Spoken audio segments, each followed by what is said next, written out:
I'm calling this meeting of the Sacramento City Unified School District Board of Education back to order. Item 4.0, Pledge of Allegiance. 4.1, the Pledge of Allegiance, which will be led by Superintendent Aguilar. Please stand.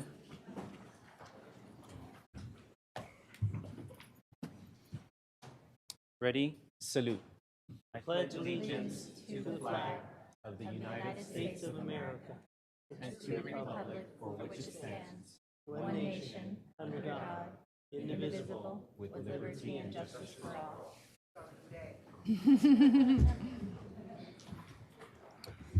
Item 4.2, our broadcast statement, read by Student Board Member Ang Olson. This meeting of the Sacramento City School Board is being recorded in its entirety and will be cablecast on Metro Cable 14, the local government affairs channel on Comcast Consolidated Communications and AT&T Uverse. Today's meeting will air Monday, November 11th at noon and Tuesday, November 12th at 7 o'clock p.m. and also webcast at www.sacmetrocable.tv. We welcome members of the audience to address the board. Please complete a speaker form located in the back of the community room and give them to our communications representative along with any handouts you may have for the board prior to the conclusion of the item's presentation. Please speak into the microphone when addressing the board and state your name for the record. Please limit comments during public comment to items that are not on the agenda. If you do comment on an item that is on the agenda, we will ask that you please defer your comments until your item comes up on the agenda. Please also turn off your cell phones or place them on silent or vibrate. Thank you, Board Member Ang Olson. Item 4.3, our stellar student recognition. This night, we have the opportunity of recognizing Joanna Ramirez, a new Joseph Bonheim School student, and this presentation will be done by Second Vice President, Board Member Winnick. All right, thank you. I would like Joanna to please come forward so we can recognize you.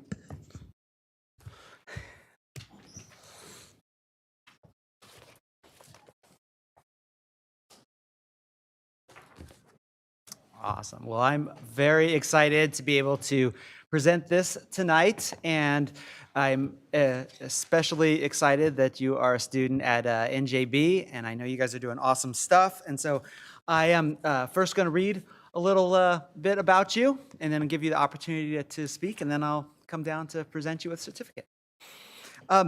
So Joanna Ramirez is a 5th grade student at New Joseph Bonheim School that has gone above and beyond. She has actively participated in 4-H and Nature Bowl. She loves agriculture, science, reading, and learning with reading partners. Joanna has partnered with her sister in winning a gold award at the regional 4-H competition and was in the top 3 awards for Nature Bowl.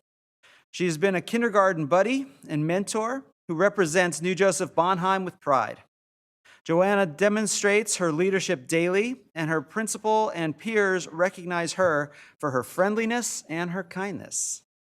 Her plan and ultimate goal is to graduate with honors at UC Davis and become a doctor who will serve our community. So let's hear it for Joanna Ramirez.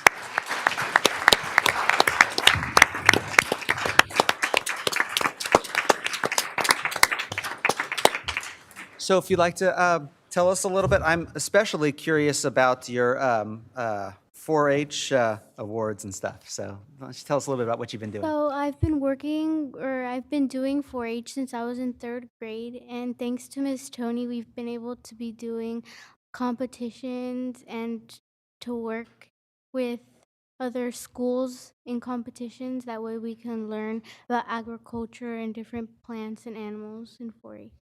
Wonderful. Awesome. Very cool.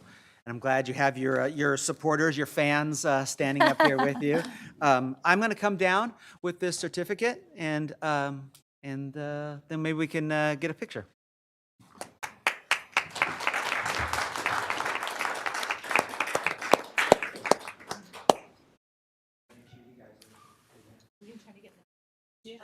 Oh, we can go in.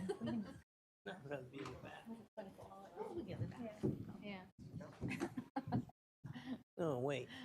Gotta move that way. Oh, they're taking it that way. I don't like that. Do we want to go this way? It's okay. A photobomb, that's what we were trying to.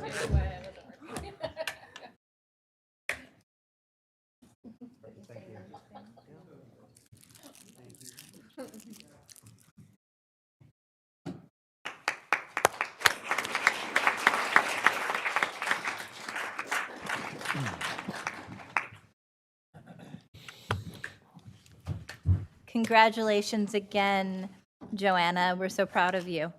Item 5.0, announcement of action taken in closed session. I have none, Madam President, but the superintendent does. Thank you. Good evening. I'm pleased to announce that our board, by unanimous vote, approved the appointment of Ms. Kimberly Mackey as our new instructional assistant superintendent.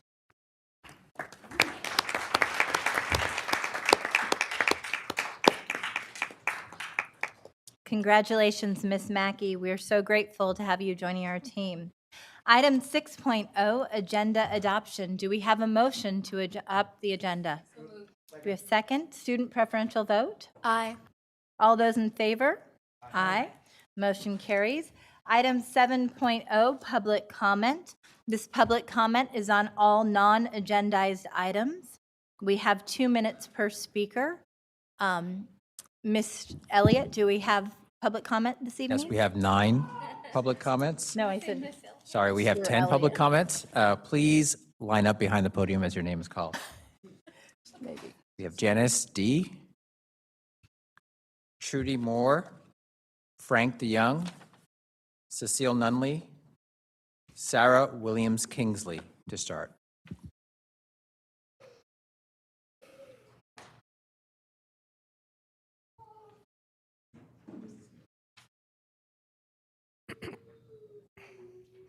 Hi, my Good evening. comments are actually geared toward the unions, who I think have been extremely rude and have not come to the table under several invitations. It is my understanding, I have not been here since the last meeting, that this is continuing on, that there have been no discussions for the contract.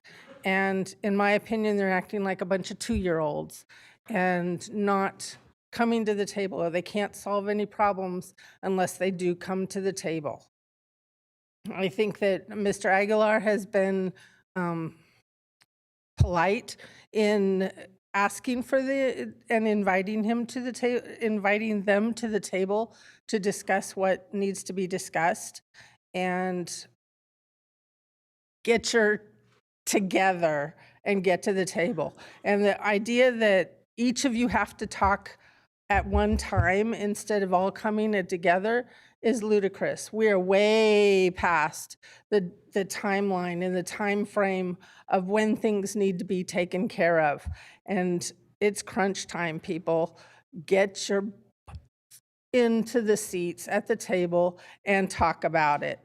You're not going to solve anything if you don't. Thank you. You're welcome. Name? Oh, I think we did get her name for the record. Oh, yes. Janice. Ann, are you running the Janice. clock? Okay, thank you. Good evening, board members and superintendent. I am a Sacramento resident, and at the urging of my neighbors, I addressed you during your board meeting on August 15th. I'm here again at their urging.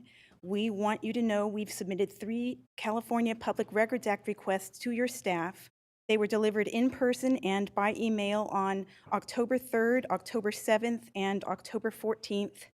Prior to tonight's board meeting, I emailed copies to each of you, and I have hard copies here to give you. Ann has them. The state law required your staff to respond within 10 calendar days, but they didn't, not for any of the 3 requests. It's now over 30 days later, and I'm still waiting to receive records on all 3 requests, or at least some kind of communication or legal justification for the delay as required by law. On October 30th, your policy and government manager, Mr. Nathaniel Browning, told me in writing that he was not responding to the requests because, in his mind, they were irrelevant. As you know, that is an unlawful reason to withhold records. I am concerned the school district is, by its own conduct, teaching our students that it is not important to obey the laws, state laws, that transparency in government is not important, and that some people, district staff, are above the law. District staff are not and should not be above the law. They should obey the law like the rest of us. I hope you will take steps to ensure your staff comply with the law and be worthy of their positions in public service. Thank you for your time. Thank you. And can you reset the clock? Please, go ahead. Good evening, President Ryan and Superintendent Aguilar, Frank DeYoung, C.K. McClatchy, Sam Brennan, and Sutterville. I'd like to speak tonight very briefly, because I only have 2 minutes, obviously, to remind this board about their fiduciary responsibilities, not to the union, but to the people of this community.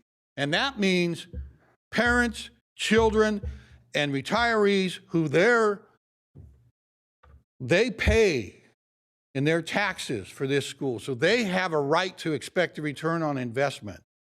We have a right. I don't know how many people have come here and asked this board to stand firm, because we're at a place right now where we are in dire straits. And there are some things that are probably going to have to be done that a few of us who have lived through this before, Superintendent Wu and and Pritchard, Board Member Pritchard, and me have seen what's coming.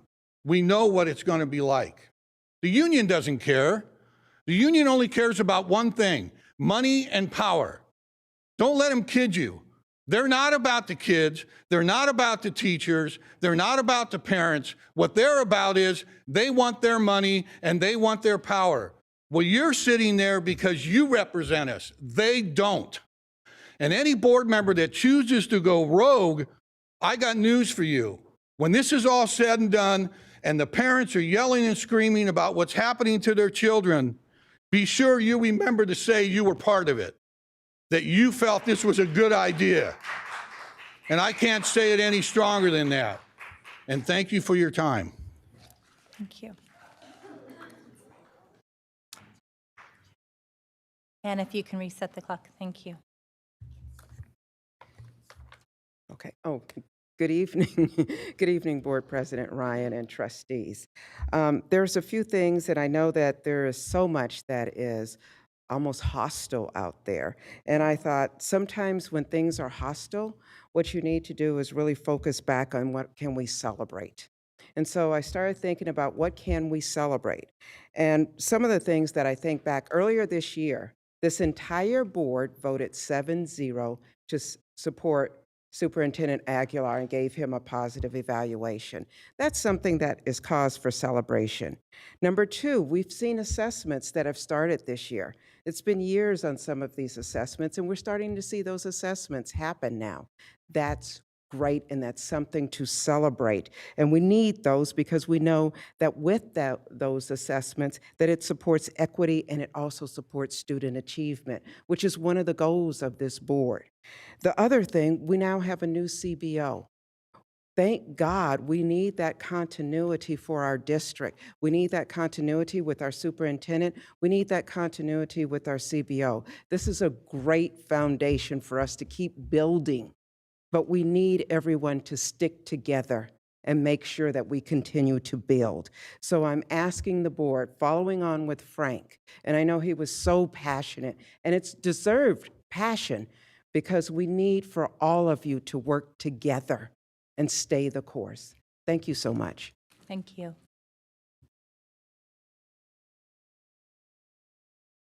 Good evening. I'm Sarah Williams Kingsley. I've been before you several times now. I also wanted to come and make a couple of comments that are more positive than negative this time, which is rare, right? Hallelujah.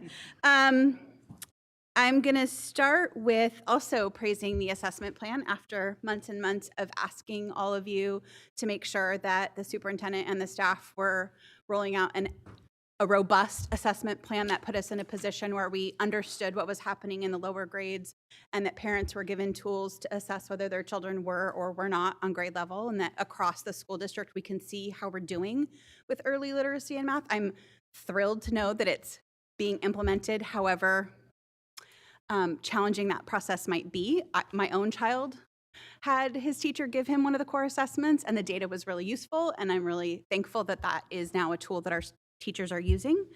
I also wanted to say that our school site council, with 4 new members this year, did receive a school site training or school site council training from district staff, and it was much appreciated and gave us information that we didn't have before and changed our process, which is great. I am unfortunately concerned about 2 things. One is that district email seemed to be down for at least 5 days, and the communication about that was lacking. If you sent an email and it got returned, that might clue you in, but there was no robust communication to let our parent community know that if they had an issue, they should call their school site, and that should have been handled better. And also, the special ed department is down half of their supervisors. So we've got 2 people remaining after 2 left over the summer, and they're handling the workload of 4 people. And you can imagine the things that are falling through the cracks in that situation and the overwork that's happening for those people. We've been asking when those positions will get filled and unfortunately have gotten no progress reports. Thank you, Ms. Kingsley. We have 5 additional commenters. Please come to the podium. Sherilyn Dalton, Ian Arnold, Kenya Martinez, Allison French-Tubo, and Bernie Evangelista.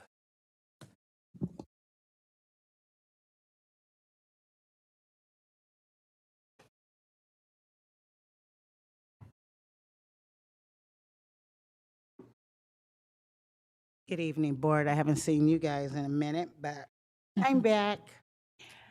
I'm a mother from Burbank High School. My children were the ones that was jumped by 30+ children. They're still out of school to this very day.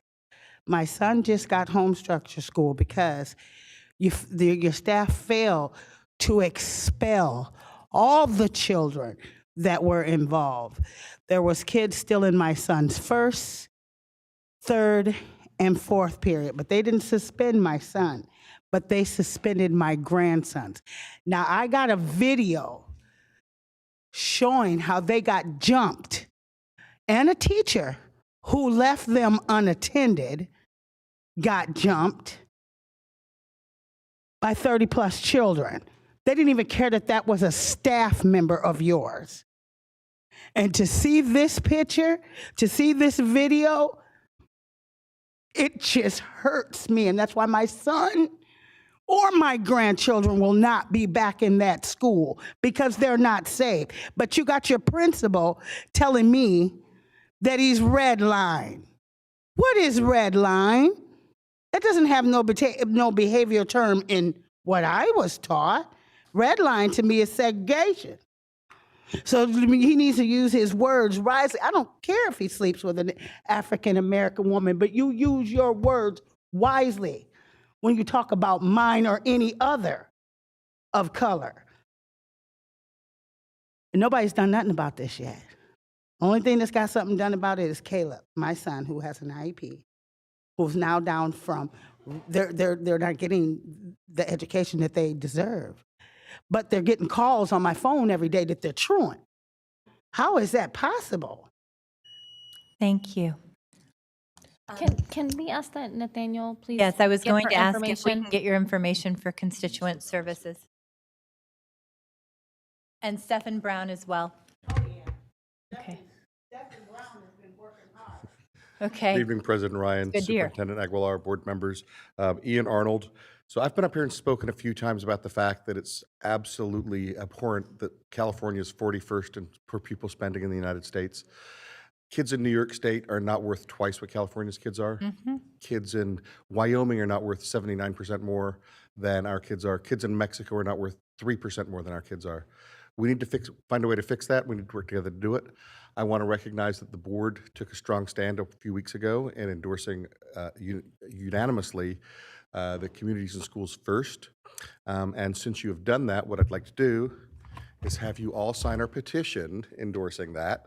I think most of you up there should be Sacramento County residents, and I'll wait over here while it gets passed around. Thank And you. Ian, just one question. If we've already signed that, can we You're sign already- it again? If you already signed it, don't sign it again. Okay, got it. Thank you.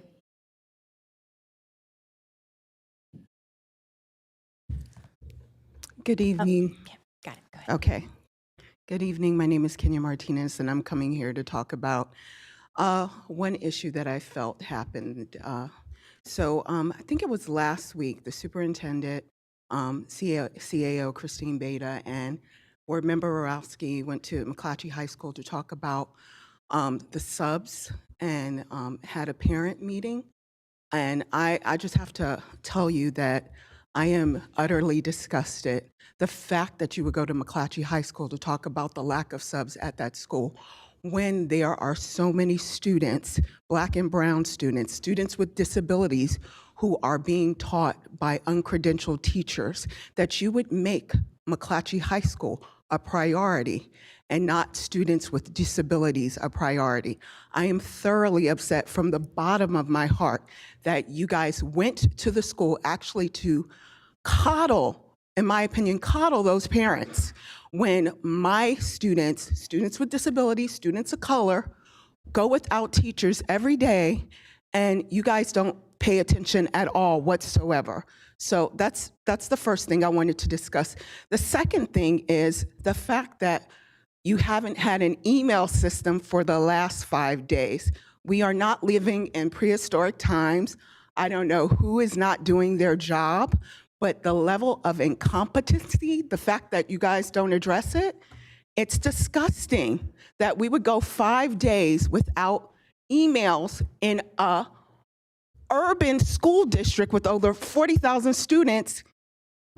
I'm dumbfounded. And usually when I come to these board meetings, I'm kind of upset, but I'm especially upset about that because, in my opinion, you screwed with our kids' safety. If something happened, we would never know about it. Thank you, Kenya. We want to have Elliot address it. If we can please have Elliot speak to that for a few minutes, since this is an issue that has consistently come up. And I think it's important. In the time I've been on the board, we've never had a virus of this magnitude impact the district. So could you please speak to that? Sure. So the district did and is currently experiencing a disruption to services, including email, as a result of a virus infection that we detected on Friday evening, the 1st of November. At this time, we have about 75% of email up and running. The virus did not entirely disrupt email. It was intermittent. And we do understand that we probably could have done a better job of communicating that outage, but with limited resources, we were in the process of trying to mitigate it. We do apologize for any inconvenience that might have caused. Thank you, Elliot. And to Kenya's point, because I think it's a valid one, the board has directed that there be communication that goes out both through robocalls and other mechanisms so that between now and when this is fully functional again on Tuesday, there is that understanding in the community. Please, and we're going to reset the clock. Hello, board and superintendent, Allison French-Tubo. I'm just here today, as usual, to beat the drum about our long-term budget concerns and my expectation that everybody involved in the district, so that's parents and community members and labor partners, everybody, that we continue to find a way forward because there's no way this problem solves itself. And I would like to ask especially that the input of the parents and community members who volunteer on all sorts of advisory committees be considered, and also that we use the resources that we have, hired a very experienced chief business officer that I want to say I think this is a positive move forward for us. So trying to keep an encouraging tone but be clear that the expectations are there's a lot of work to be done. Thank you.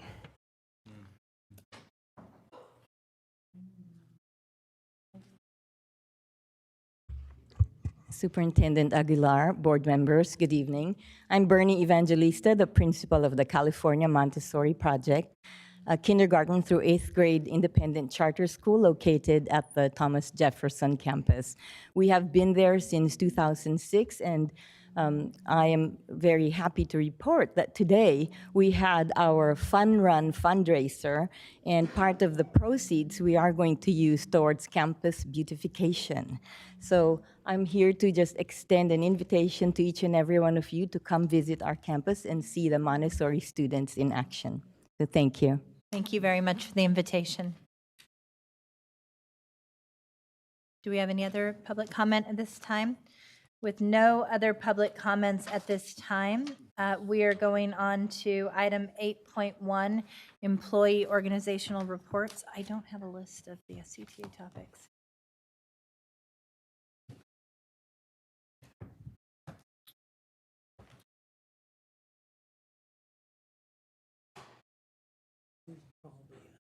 No, wait 1 second. We're trying to pull it up. Our first employee organizational report will be provided by SCTA this evening.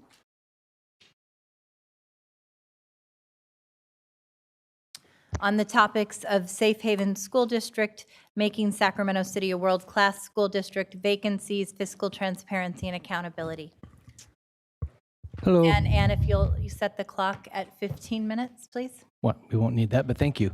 Good evening. David Fisher, President of the Sacramento City Teacher Association and a parent of 2 children in the district. Want to talk about 2 or 3 items this evening. First, on Tuesday, November 12th, at the SCT office at 4 p.m., we will be providing a training to educators regarding the rights of immigrant students and educators as it relates to the district's safe haven policy and California and federal law, of course. We're very pleased to be working with the Luis Cespedes and the Cruz Reynoso Bar Association to provide this much-needed training and hope to offer it to every certificated educator in the district between now and the end of the school year.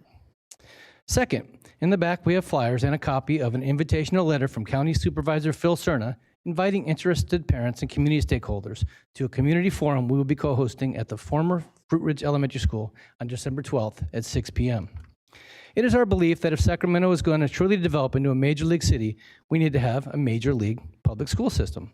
That starts with fiscal transparency, accountability, keeping your word, and spending valuable district resources on our students, rather than giving them away for for-profit insurance companies. We have a number of ideas for advancing our district, including restorative practices and the implementation of an MTSS program, thereby ensuring that our students receive the education and services particularly tailored to their individual needs.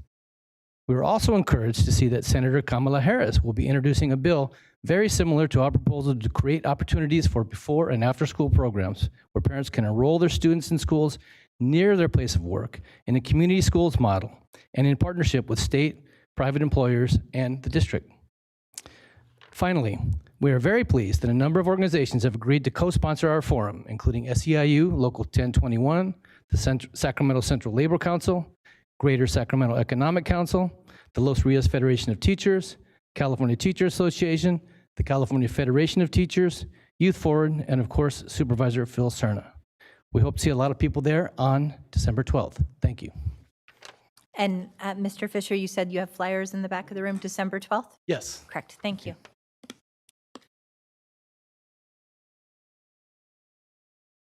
Moving on to organizational reports, SEIU.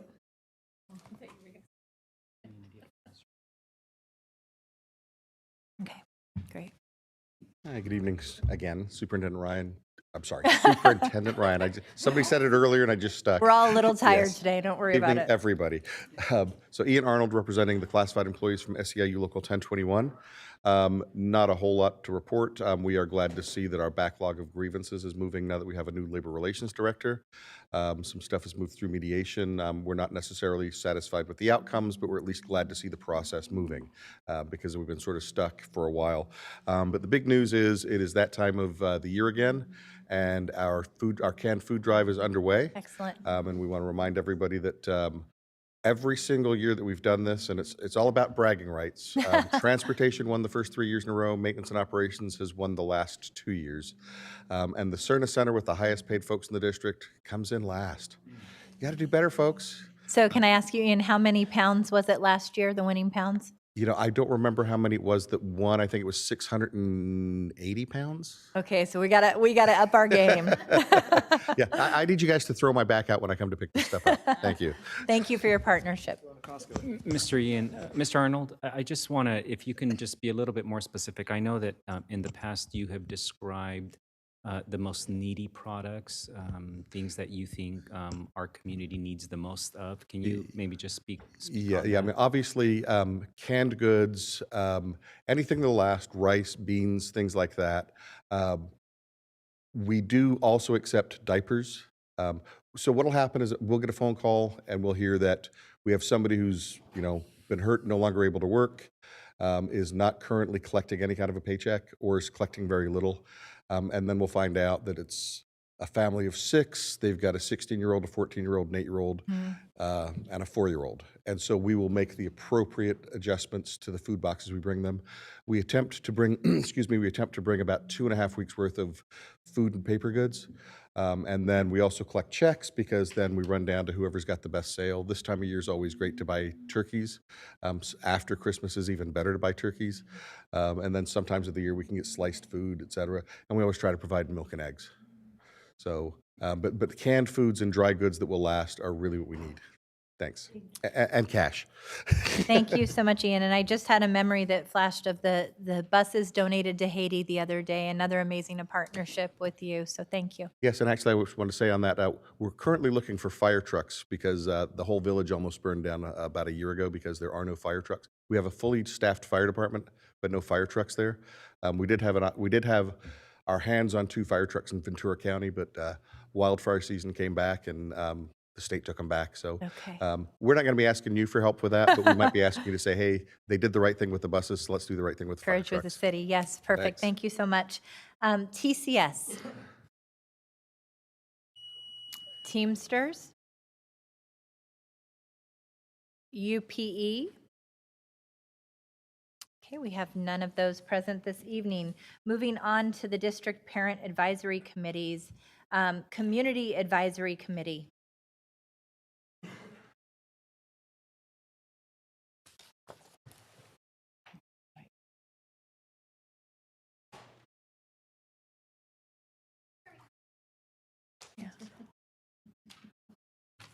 It went faster. It's okay, don't worry about it. We're going to reset the clock. Thanks, Okay, Sarah. sorry. Thanks, Kenya. I'm again Sarah Williams-Kingsley, and this is Kenya Martinez, and we're here to represent the Community Advisory Committee for Special Education. And as a group, we wanted to talk about a couple of things. One is we held elections at our October meeting and welcomed 2 new members at large to our committee. Lisa Arnold Fernandez and Dennis Ma, and we're happy to say that we're now a full committee. All of our positions are full. And as a group, I was asked to mention that we now have a very diverse group representing all different race and ethnicity groups, and our students represent a wide array of students with disabilities. Our families make up a bunch of different, do we have single parents? We certainly have adoptive parents and some LGBTQ members, and so we're really proud of our diversity. We are, as a group, very concerned about the staffing in the special ed department. As I mentioned in my public comment, 2 supervisors left over the summer, so we're left at half capacity. And I know we don't have exact details on how many of the other district level positions are open, but we know that there are several. So those would be like not the supervisors, but the program officers, specialists. right? Yeah. So so some of our school sites are not being properly staffed in terms of when they need assistance from the district. We've also heard from parents that they are being told that there are not enough contractors for various positions, speech therapists, the like, psychologists to adequately staff IEP meetings or services. So this is a big area of concern for us, and we would like to know sort of what happens next. But the staff is really challenged because they're understaffed, so getting us answers is also challenging. Was there one? That was it, right? Our next meeting is going to be November 19th. That meeting will have our parent-to-parent format. I've mentioned this before. In the first hour, we do parent-to-parent, which is in order for parents to get to know one another, connect. We are happy that our Director of College and Career Readiness will be presenting. Also, Jeanette Schroeder, our coordinator for ELA, is going to be reporting out on the new assessment, so we'll have some numbers as far as dyslexia, dysgraphia, dyscalculia. So we're very excited about that. Yes, and we'll know about the status of the dyslexia pilot. So we welcome all of the board members to attend. And I'm just going to reiterate again, special education is understaffed, so we ask that you please make it a priority. Thank you, Ms. Martinez. And just, can you please repeat the date of the CAC? It's November 19th. Okay. Between 6 and 8 o'clock. Perfect. Thank you so much. Mhm. And our District English Learner Advisory Committee, do we have anyone from the DLAC? No? The Local Control Accountability Plan and Parent Advisory Committee. And it looks like we have an overhead item. Is that set to go? Okay. Coming up. Good evening, board members, Superintendent Aguilar. My name is Scott Graves. I'm here representing the LCAP Parent Advisory Committee. I'm going to give you a very brief update on our third meeting of the school year, which took place last week on the 28th. We had a really robust series of discussions among ourselves. We also had really good turnout, I'm pleased to report. Almost every member of the committee was there, either in person or on the phone. So that was very encouraging. District staff presented on chronic absenteeism in the district. They provided some very sobering statistics, as I'm sure you're all aware of those stats. They also told us what the district has been doing to attempt to mitigate the situation, improve it, but also noted that there are many challenges that the district still faces in this regard. Your new CBO, or our new CBO, Rose Ramos, stopped by for a brief visit, talked about her experience. And we're very pleased that she is in that position. She has been very helpful to the committee and to others as well. What I wanted to do now was turn to a little brief discussion of how we have decided to organize ourselves internally as a committee. The first thing I wanted to do was just provide you with some, if I can show you here, hopefully these will show up. We can see it. Yeah, so some of the key discussion norms, because we want to make sure that when we talk about things as a group, sometimes discussions could get heated, but we want to make sure that that we're remembering each other's humanity. So some of the key norms here that we decided upon are that we need to be student-centered and trust that everyone that comes to our committee meetings comes with a desire to support students. So we come in the room understanding that. We also understand that we are going to honor and consider everyone's voice and perspective, and we're going to be open to new questions, to new ideas and questions. So this is sort of just a few of the norms that we're using to help organize our discussions over the coming months as a way of ensuring that even as times may get difficult among the 16 of us on the committee, we're always going to remember to treat each other with dignity and respect.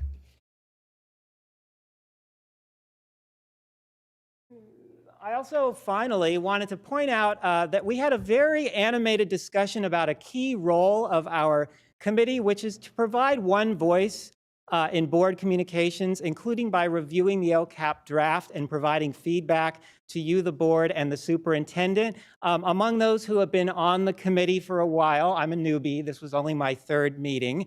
The question that came up was, can the timeline for input from our committee be modified to promote more timely feedback? There was concern among those who have been on the committee a bit longer that perhaps our feedback was coming a little too late in the process. So I think you're going to be hearing more about that in the months to come. Thank you. Thank you, Mr. Graves. And thank you to the whole LCAP Parent Advisory Committee for the hard work you've been doing, as well as our other wonderful groups, including the Community Advisory Committee. Item 8.3, Superintendent's Report. Thank you, President Ryan, and thank you to everyone for being here. I do want to just spend a few minutes and just acknowledge, and this is my own view, that I did stop by the LCAP PAC meeting and think that we have the best LCAP PAC committee, at least in this region, a very empowered and knowledgeable group of parents that come to those meetings and provide very good feedback to our team. So I want to thank everyone that was there, because indeed I think everyone was at the meeting.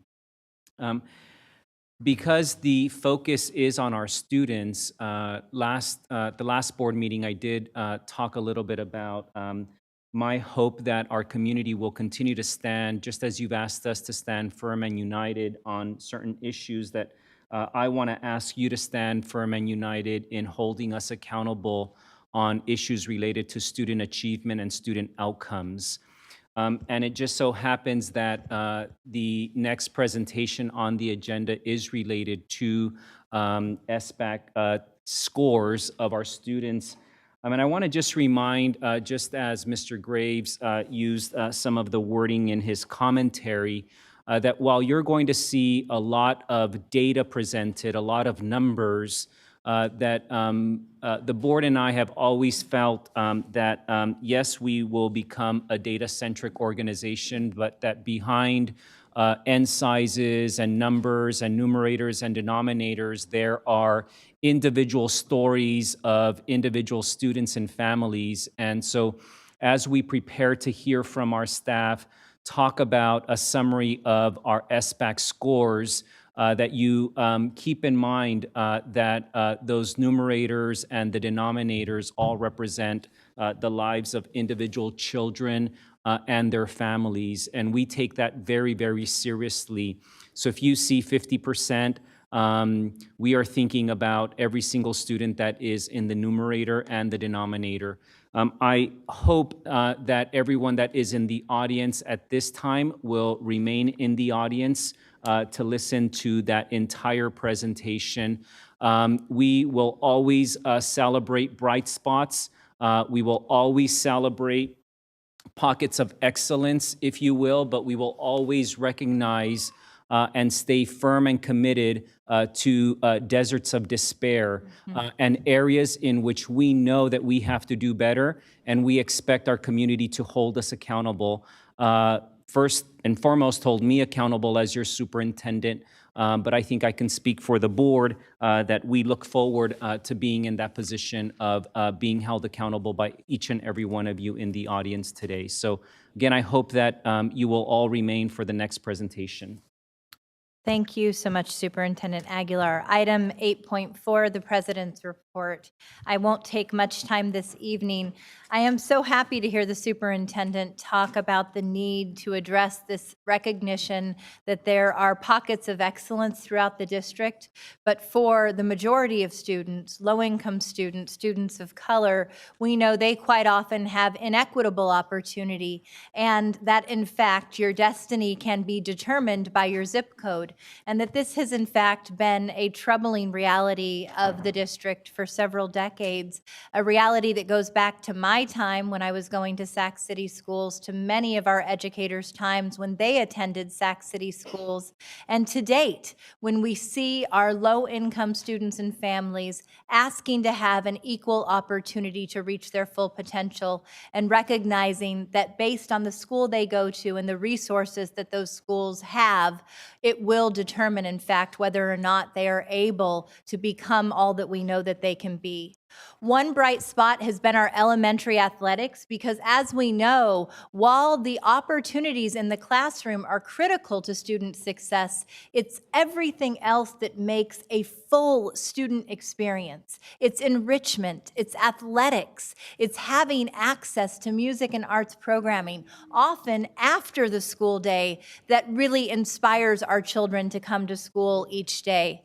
I have had the opportunity to attend some of our elementary athletic flag football games. For many of our low-income students, it's the first opportunity they have ever had to play elementary athletics, because they have not been able to afford to participate in league activities that have consistently been the norm in Sacramento, because we have not invested in our ability to grow these young individuals as athletes, as part of a team, as part of something that motivates them to stay on track academically and behaviorally. I will also say that I'm very proud to share that today we launched a partnership with Sac Republic, with Bank of America, with USA Soccer, and the city to do the launch of the first soccer field that we have at one of our school reuse sites, which is happening at Maple Elementary School with La Familia. We were able to transform one of our old tennis courts into an incredible full-service soccer field where we will have actual practice run by Sac Republic for students who would have never had access to this program before. I am proudly wearing my Sac Republic t-shirt today, which all of our students received, is part of the opening of this field at La Familia Maple Elementary. And they have committed to rolling out at least one more practice field free of charge to Sac City Unified in each area over the course of the next few years. And so we're very proud of that, and we see that as equity in action.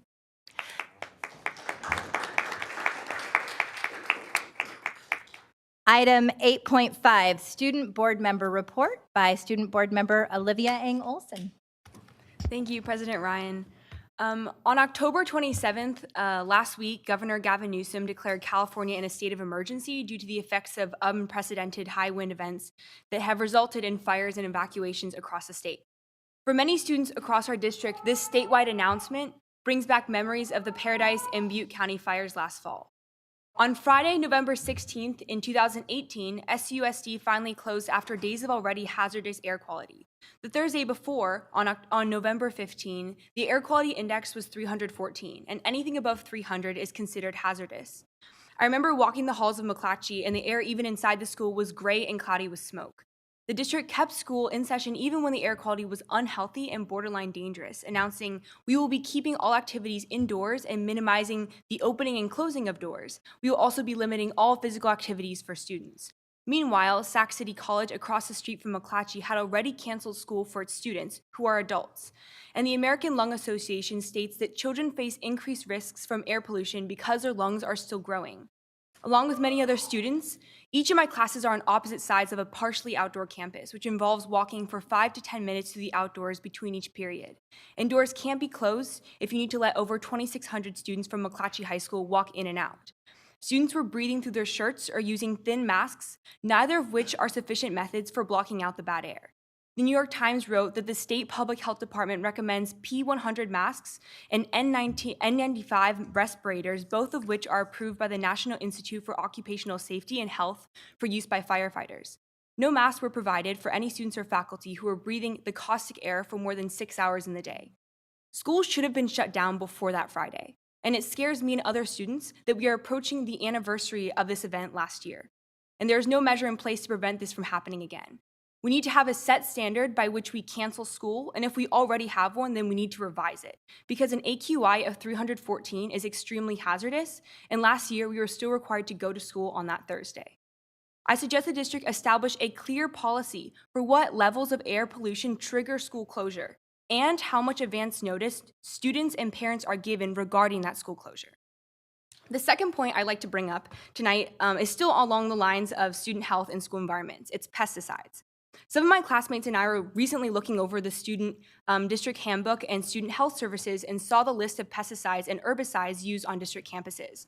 Most alarmingly, Roundup, an herbicide that contains glyphosate, is actively used and has been thoroughly identified by both accredited national and international sources to be toxic and dangerous for people's health. In 2015, the World Health Organization's International Agency for Research in Cancer found that there is a particular association between glyphosate and non-Hodgkin lymphoma. On March 28, 2017, the California Environmental Protection Agency Office of Environmental Health Hazard Assessment confirmed that it would add glyphosate to California's Prop 65 list of chemicals known to cause cancer. In April 2019, the U.S. Agency for Toxic Substances and Disease Registry issued its draft of toxicological profile for glyphosate. The report confirms increased cancer risk from glyphosate exposures. And I understand that this is a complicated issue, not the fact that glyphosate and Roundup are bad, because there's clear evidence for that, but the decisions on pesticide alternatives and different methods can be tricky. We need to obtain the expertise, possibly through toxicology experts, Cal EPA, or California Department of Pesticide Regulation, to identify which products are still effective but minimize the risk to students. But in all honesty, I'd rather have an overgrown field of grass and weeds than be at a higher risk of cancer. So in the case that alternatives may be more expensive or a little less effective, we need to keep student health and well-being at the center of all decisions made, outweighing the manicured look of fields or financial savings from dangerous pesticides. And the same goes for air quality standards. The money lost from canceling school should in no way be a factor in deciding whether or not to keep students and teachers in a school where air is dangerously polluted. These are both urgent issues as California is now in a state of emergency and Roundup is still being used on school sites. And I hope that following tonight, action will be taken on these two matters to improve school environments in the interest of safeguarding student health. Thank you. Thank you so much, Student Board Member Ang Olson. Fabulous remarks. I had actually approached the state superintendent about an air quality index policy last year as well as the local air board. I would love to have you join me in a meeting and share your remarks to request that we do move together on a statewide policy around this. And then, as you know, we will be addressing the pesticides in an upcoming board meeting, and I'm hopeful that we will adopt a ban. Item number 8.6, information sharing by board members. Do we have any information? Board Member Morawski, followed by Board Member Vang. Oh, followed by Board Member Pritchett. Good evening, everyone. I just wanted to share with you a couple of community forums that we had in the last couple weeks and some of the outcomes from that. So at October 28th, we were at Bret Harte for a school community forum, and I have to tell you, it is a school on the move. There is so much energy around boosting academic achievement, boosting school community engagement, parent engagement, and there's a very active PTA now. So they're doing so much work, and I really wanted to congratulate them for that. We're also launching a Friends of Bret Harte PTA. So it's a way for community members to affiliate with the PTA and support financially. We also had a forum at McClatchy, and I did want to Ms. Kenya Martinez's comment earlier. Kenya? I did just want to follow up and say, you know, I requested to host this forum because of a lot of input that I was getting from various parents. So we had a forum to try to address some of the most common questions and also provide folks the appropriate channels for following up on their questions. So that focused on substitutes and staffing and changes to course offerings. And I'm happy to say that some of the follow-up to come out of that will be options for remediation for students who were behind due to having a substitute for the first few weeks of school. And also a community parent forum that will be scheduled to talk about molecular biology specifically. This was a course that had a lot of interest, so that will be forthcoming, as well as a number of district improvements to share information about staffing. Thanks. Thank you so much, Member Morawski. Member Vang. Thank you, President Ryan. Last Friday, I visited two of my neighborhood schools, and as always, I walked away simply amazed at what our teachers and our school site staff are able to do with the little resources that they have. This evening, that evening, I also posted a statement on my personal page, and I wanted to take this opportunity during my board report to speak my truth and also reaffirm my position. I want to be clear that my statement tonight only represents myself, and it is my opinion. As one of 7 board members, I understand that I have a shared fiduciary responsibility to ensure the long-term financial health of this district and to also hold our superintendent accountable for improving student achievement. Over the past 3 years, I have tried to build and steer the ship to meet the needs of our students and families. Yesterday officially marked exactly 2 years when Mayor Steinberg, our teachers union, and the district officially announced at City Hall during a press conference that we have reached a tentative agreement. While there have been honest disagreements on components of that contract, the changes to the healthcare plan was clear to me that any healthcare savings would be reinvested into the classroom and for additional student services. I voted to support this because this reinvestment was critical for our students. Using the healthcare savings for additional student services was a good idea then, and it is still a good idea now. During my tenure as a school board member, I have seen over and over how our staff simply do not have the resources at their disposal to ensure that every student can reach their full potential. And our students deserve every opportunity. I know that our incredible teachers, our superintendent, and this board have done some incredible work to have gains in this district, but we still have so much more work ahead. I became a school board member. Prior to that, I was a community organizer, and I ran for school board to be that voice to fight for resources for our students. And every decision that I have made has always been about the student. I will forever always keep them at the center of every decision I make. As someone who went through Sac City Unified School District, I remember having about 13 English teachers at Sac High before it became a charter school. Many of those teachers were subs. And it wasn't until Ms. Crowder came that she stayed with us and worked with us. As a board member, I have seen the same student population struggle, and I know that they desperately need resources. The physical challenges standing in front of us are daunting, but in many ways, the struggle this district endures are shared by so many other school districts. School districts across California and the US have struggled with diminishing resources. Multiple labor groups have taken extraordinary steps to strike in an effort to protect working families and the students they serve. My message, really a call out to my colleagues, to my labor partners, to our parents and our students, is that we really need to come together. Instead of fighting each other for crumbs on the local level, we need to work together to bring more resources to protect our neighborhood schools. As part of the collective bargaining agreement our board, SETA, and Mayor Steinberg agreed to, we said we will work together in partnership for a ballot measure in 2020 that would provide a steady stream of funding for arts, music, other enrichment activities that we all desperately need. But for this to be successful, for any measure, whether that's a bond, we need to be on the same page and we need to work together. I am committed to rebuilding trust with our community, with our labor partners, with our parents, that we find a path forward to reinvest in our students. Every day, we are losing resources in the classroom, and this only hurts our most vulnerable students when we don't implement the 2017 contract that we said we were. The students that suffer are our low-income students, our Black and brown students, our students with disability, our English language learners. Over the years as a community organizer, one thing has always remained clear for me.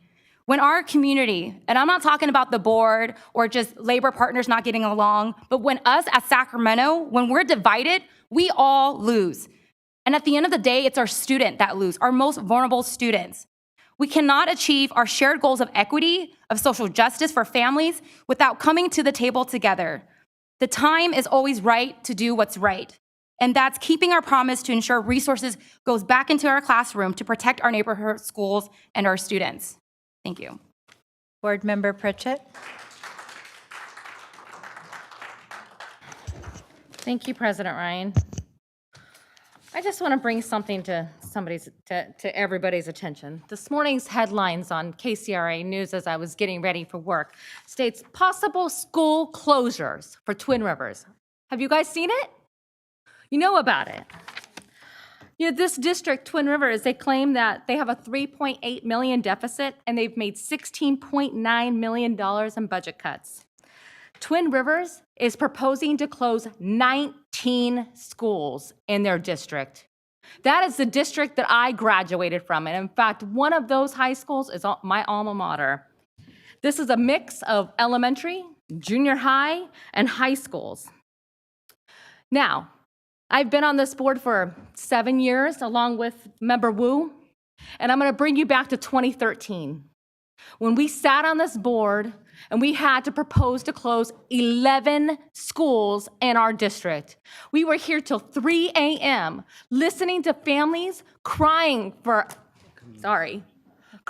us not to close their schools. I attended every single one of those community meetings to hear people out. And though the vote did not go the way that I wanted it to go, the way that I voted, we still closed 7 schools in our most neediest areas. If you think this is not coming to us, you got another thing coming. It is coming. It is happening everywhere. Look around. It's not just California. It's happening everywhere. SUSD has a $26 million multi-budget deficit. And thank you, Member Vang, but you know what?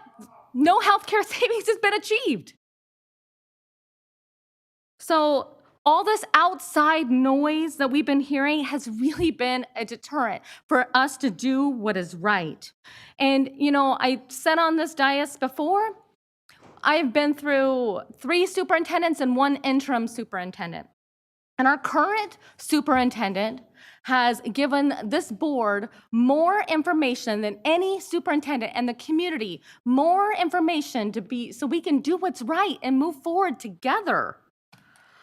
I want to just say that, you know, I found the sign behind my screen here. Does everyone remember this? We've got to still stand for this, because this is not what's right for our kids, and school closures is not what's right for our students. So I just want you all, and I'll make a promise that I'll do what's right, and I hope that you will all join me on this board and this audience, and for those all throughout our district, that we will continue fighting for our kids. Thank you, Board Member Pritchett. We're out of time for updates, but it looks like we had one more request for an announcement of a community meeting. Yes, thank you. Sorry, I forgot to mention there will be a community meeting on safe routes to school. It's focused on the Land Park, South Land Park area. It's hosted by Councilmember Steve Hansen and myself, and that's at Sutterville, November 12th at 6 p.m. And you can find it on Eventbrite. Thank you, Board Member Morowski. Item 9.0, Board Workshop, Strategic Plan and Other Initiatives. 9.1, Student Achievement Presentation on the Smarter Balanced Assessment Consortium. Tonight's presentation will be conducted by Ed Aldridge, Christine Beta, and Vincent Harris.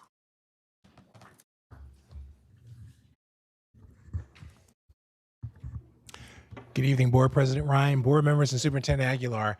My name is Vincent Harris. I'm the Chief Continuous Improvement and Accountability Officer. I'm joined by other district staff here, including Matt Turkey, one of our assistant superintendents, Dr. Ed Eldridge, who's our Director of Strategy and Continuous Improvement, our Chief Academic Officer, Christine Beta, and one of our principals, April Shafto from Tahoe Elementary. It's our pleasure this evening to discuss with you our most recent results from the Smarter Balance Assessment Consortium, or commonly known as SBAC. As everyone in the room generally knows, this is the 5th year since California's been measuring student performance and progress using the online SBAC, which are aligned with the Common Core state standards. As you know, these are rigorous and require students to use technology, think critically, write analytically, and solve complex math problems. The student performance is actually broken into 4 categories of achievement brands.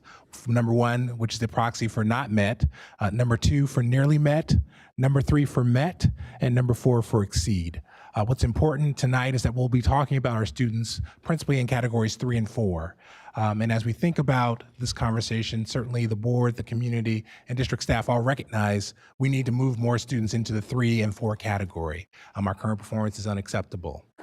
As we think about the presentation format for tonight, I'll begin just simply speaking at a high level about some of the areas of concern. Then we'll go through the actual data set to a large degree. And then we'll actually talk about some of the work that's encouraging in our system. We actually have sites that have done important work of growing student performance. And so that's really something we want to highlight this evening. And then we'll wrap up with Principal Shafto giving a sense of some of the emerging system work, where you'll see some of the bright spots in our system and our general effort to scale that work throughout the system.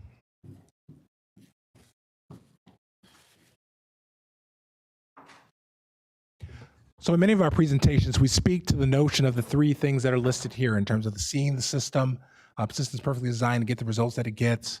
The board's core value, which tonight we'll actually be able to measure that, and that we'll see some of the inequities in our system, and these are the conditions that we're trying to interrupt as we think about students performing at 3 and 4, met or exceed on the SBAC results. We know those results are unacceptable, and so tonight we're going to be talking about the results and also our attempts then to disrupt them. And then finally, with that, we can realize the promise of the guiding principle, which speaks to this notion of equal opportunity to graduate with the greatest number of post-secondary choices from the widest array of options. But again, we want to anchor the conversation around the fact that we know our overall system performance is not where we need it to be, not where the community demands that it be, and not where the board has declared it wants it to be. And so as you look at the 3 bullets here, what we've simply done is frame the performance around categories of student groups, our special education, our homeless, our foster English learner students. You can see there, obviously our levels of students being met or exceeded are much lower than what we expect, and certainly are what we are driven to change immediately. And as we think about gaps within the system, we may have long-standing gaps. And I want to be clear, the point here isn't just to talk about the gap, but to talk about even when you look at the students at the higher end, in this context, white students, that performance is still unacceptable to us. Because obviously our goal is for all students to be met or exceeded. And then finally, as we benchmark our performance versus the county, state, and comparable districts, we see that we're kind of in the middle, lower middle, depending on the metric. And that's a key measure for us long run to see movement over time. And that's what we're committed to as district staff. With that, I'll turn the presentation over to Dr. Ed Eldridge, and he'll take you into some of the various data sets this evening.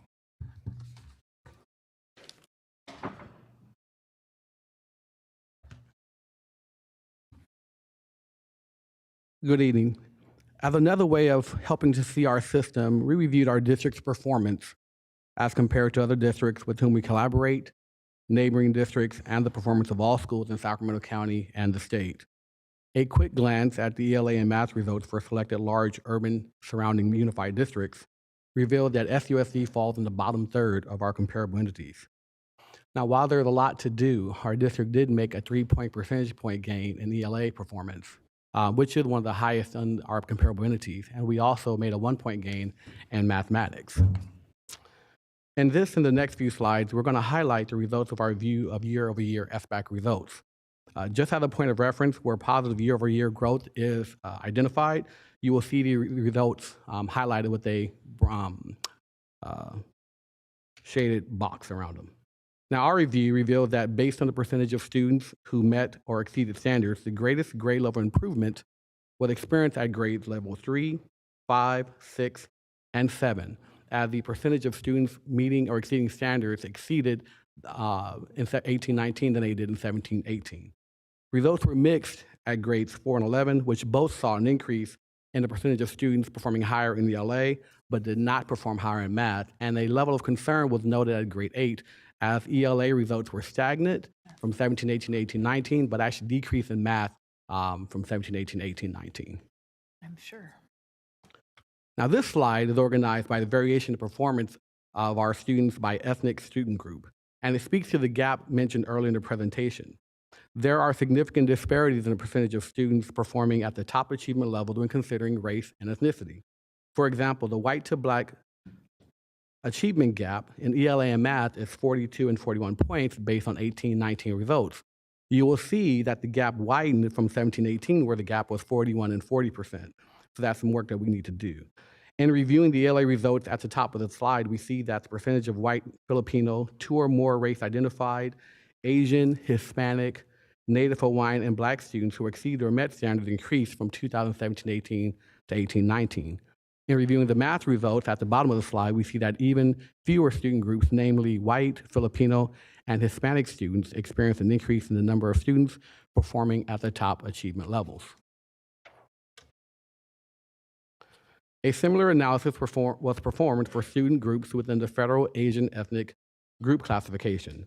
An increase in the percentage of students who exceeded or met standards in ELA and math was experienced by those students who identify as Korean, Vietnamese, Cambodian, and Hmong. Results were mixed for other groups within the Federal Asian Classification. A review of SBAC results by student program revealed an increase in the performance of foster youth and English learner students in both ELA and math. Additionally, there was an increase in the percentage of socioeconomic disadvantaged students who exceeded or met standards in ELA. Good.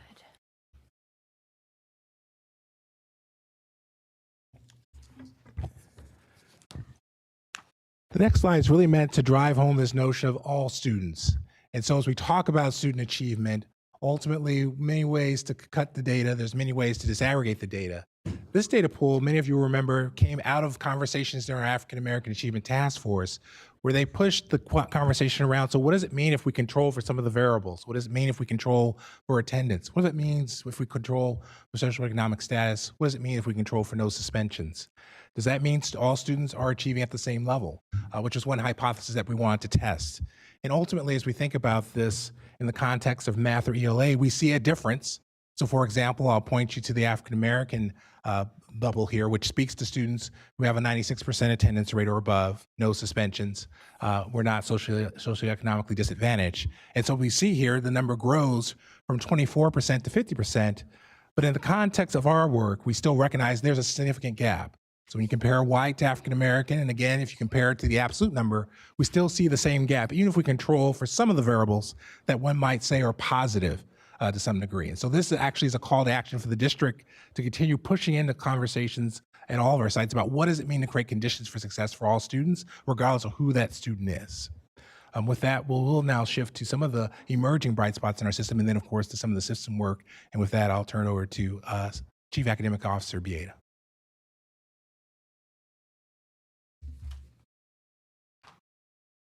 So clearly, I will just start by saying we have work to do for all of our children. When we look at achievement, it's easy to see that we are underserving most of our kids. But we need to look at, as Mr. Harris stated in the beginning, where are we finding the disruptions in the system so that we can start to look at growth and look at those bright spots as places where we know that some of the steps that we're taking to intervene and disrupt what we see in our patterning are really happening. So looking at growth is a really important metric to be looking at in addition to just analyzing achievement. Achievement is our public narrative, and we know that that is what is front-facing. But as a board and as a community and a system, we also need to be looking at, understanding, and analyzing growth.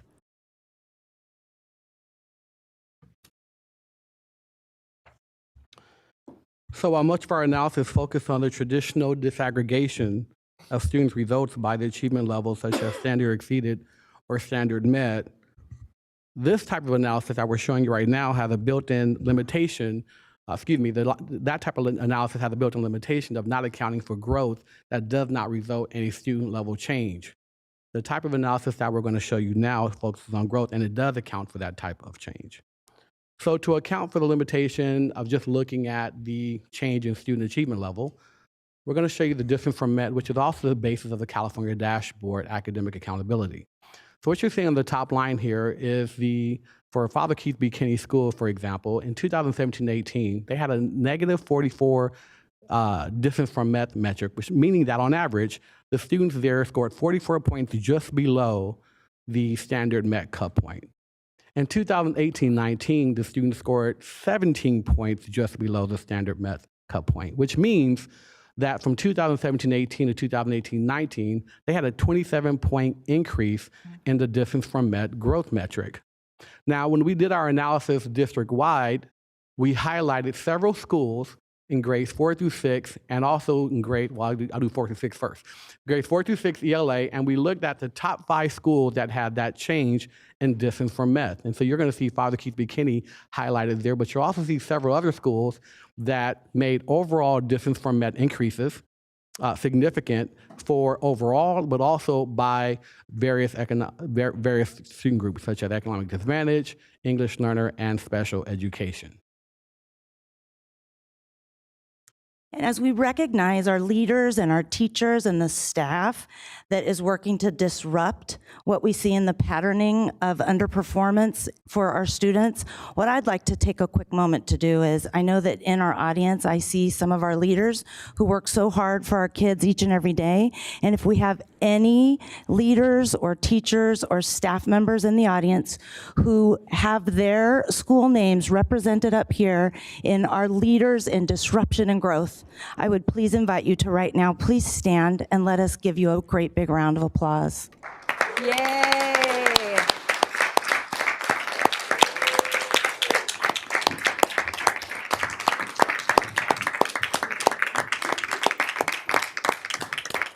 Again, we know that achievement is our front-facing data, and in a high poverty district, when you look at our achievement and the work that we're doing, we don't often get opportunities like we do with growth to stop and celebrate the disruption in the work that really is taking place on our sites.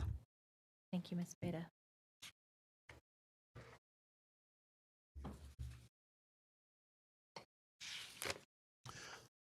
Similar to our analysis for grades 4 and 6, we also performed an analysis for students in grades 7 through 8, and we found that Albert Einstein was recognized as a top school for distance-from-med growth in ELA and math for all students and for each of the identified student groups. Fern-Bacon was also recognized as the top growth school in math for all students and for each identified student groups. And again, you'll see a number of schools recognized for this accomplishment for their growth from 2017-18 to 2018-19. And when we're looking at this middle school band, I think this is an area for us as a board and a community to really focus our attention and our work. I'd like to recognize our leaders and our staff members again who are helping our children to achieve these results, and have a call to action for us to continue to focus on these middle school years. They're critical years, and I want to send out a great big huge thank you to leaders and staff members who are here this evening helping to achieve the results for our kids. Could you please stand? We'd love to give you a round of applause.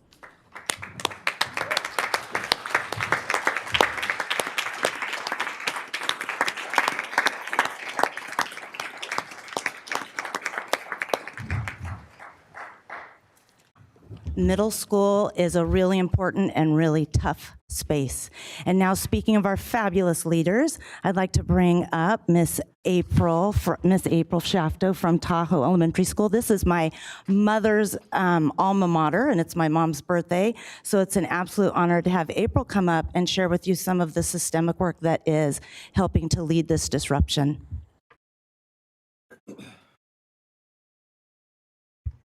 Good evening. So I know that we see a lot of numbers and a lot of data, but I would like to just add a personalized context for the board. So at Tahoe, we began our improvement work by looking at the California dashboard as part of our needs assessment. And in conjunction with my leadership team, we dove into the dashboard as a starting point for our inquiry into areas to focus our improvement efforts.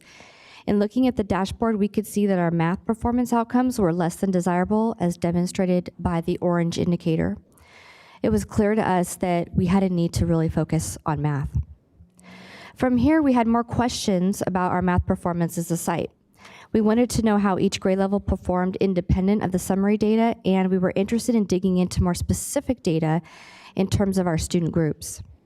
This led us to the PATI, a district tool that provides site leaders additional lenses for looking at data. As you can see here in the district PATI snapshot, the PATI allows us to see the performance of the district's 3rd through 6th graders on the SBAC. It illustrates that the number of students who met or exceeded standards was 34% in the first data set. It also shows us in the second that the number of students who did not meet or nearly met standards is at 65%. Further, it shows that 36% of students grew by 1 or more achievement band, and that 76% of the district students maintain their status as meeting or exceeding standard.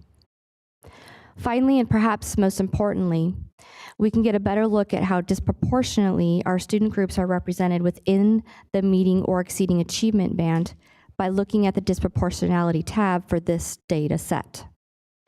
Since our school team in particular has committed to understanding how all student groups are performing and to improving outcomes for all students, we spent some time as a staff thinking and learning about disproportionality and how it applied to our improvement work. By studying this tab within the PATI, we were able to see a table, much like you see here, representing the district data. First, let me walk you through this. We noticed that of all the 3rd through 6th grade students in the district who took the SBAC, 34.4% of them met or exceeded the standard. The red line you see going down the center of the infographic represents that 34.4%. Any data to the left of the red line means that particular student group is underrepresented among students who met or exceeded the standard. It would essentially mean that less than 34% of that student group met or exceeded the standard. Any data shown to the right indicate that student group is overrepresented, meaning that student group has more than 34% of their members represented in the achievement band. When we look at the African American student group, for example, we see that only 15.2% of our 3rd through 6th grade African American students met or exceeded standards compared to 34.4% of their peers. That's startling. What we don't see here is that other groups, such as students identified as GATE or RFEP, are overrepresented in the meeting or exceeding achievement band. In essence, what this disproportionality tab does is vividly reveal our instructional successes and failures among our student groups.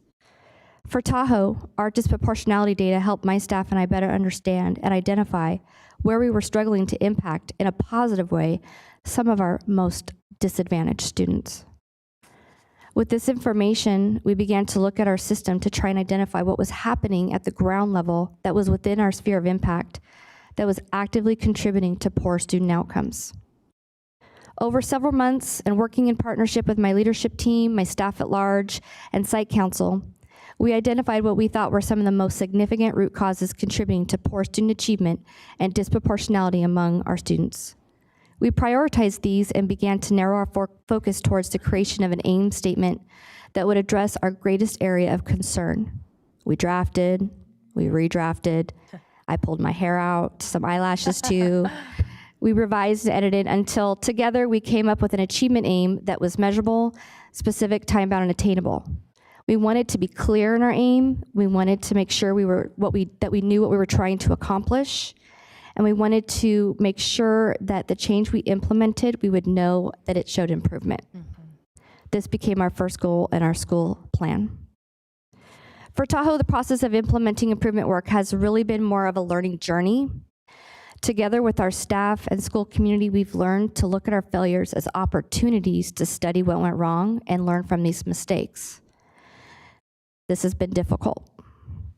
We've learned to use different lenses to look at data so that we can more easily identify and call out specific areas on our system where we can frankly do better. We've learned to question, consider, and research in order to disrupt these systems. We are truly investing ourselves in this urgent work to improve outcomes for all Tahoe students, as all of my colleagues are.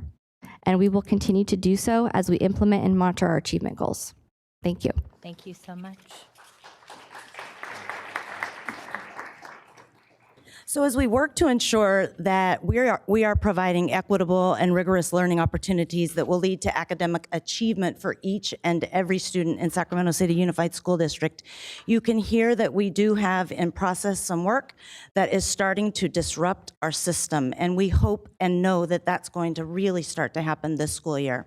You heard April speak specifically about what our leaders are doing and our sites are doing, our training specialists are doing, our teachers are doing around our work with continuous improvement. Each month, our principals come for rigorous training. Our instructional assistant superintendent team provides a rigorous training cycle for them and then goes into the schools to ensure that they have the supports that they need so that we're really focusing on student data and looking very iteratively, quickly, and closely so that we can see is what we're doing working, and if not, what do we need to do differently and better? That's one of our important next steps. We also have a fabulous next step in a partnership with the California Collaborative for Educational Excellence. We've been partnered with Judy Elliott, and she's teaching us about hanging the hooks for things like high quality instruction and ensuring that we have all the hooks up and ready to go so that we can continue the disruptions that we see in our schools that are demonstrating such growth. We're also looking at how to continue to improve our work with our ELA adoption. It has some fabulous pieces to ensure that we're meeting the needs of our English language learners and our students who are general education students first, but who are also receiving special education supports. Our teachers are administering common assessments, and we're hearing some really exciting stories about utilizing the ELA adopted materials to provide diagnostic and prescriptive support for for our kids. So we're really looking forward to continuing to disrupt, continuing to see more growth, and hoping that all those pieces move forward with our public data and achievement continuing to look more and more like what we know we can do in Sac City Unified. We'd like to turn it over to the board now and answer any questions that you may have. Before we take board member questions, we're going to take public comments. Elliot, do we have any public comments at this time? We do have one from Sarah Williams Kingsley. Okay.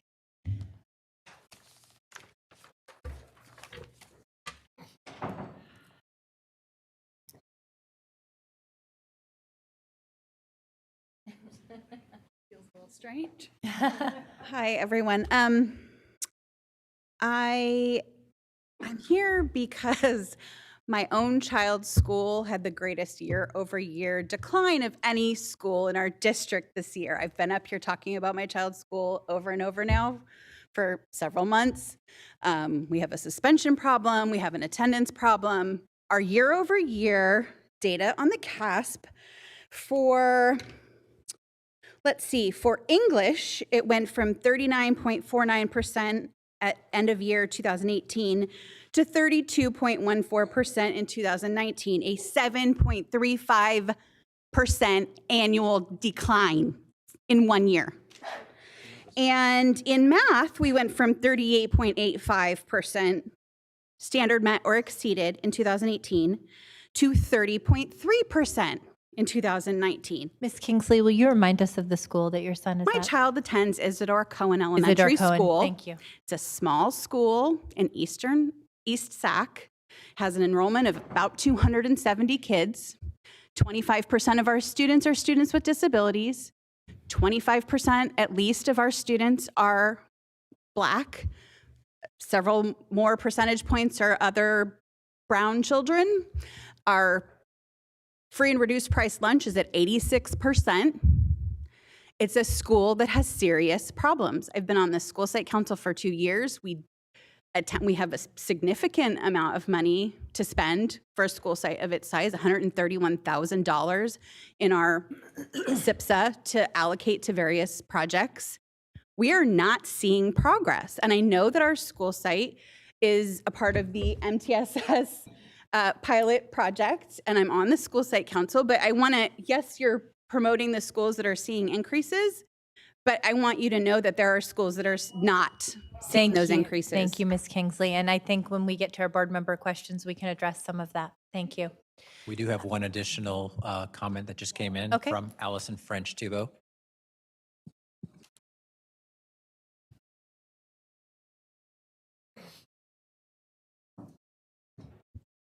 Hello, I am actually reading this remark on behalf of Alina Cervantes, who is watching at home and has asked us to speak her words.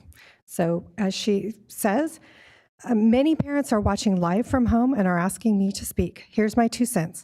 May Vang, how dare you use Black and brown children in your campaign speech tonight? You told me you would always put our children first, and we all know that leading us over a fiscal cliff is not that. We all were waiting to see how long it would take for SCTA to flip you once you announced your run, and it didn't take long. I guess if you win your city council race, you won't be around to clean up the mess. Parents will remember how you sold out our kids. So we'll take board member questions and comments now. Board member Pritchett.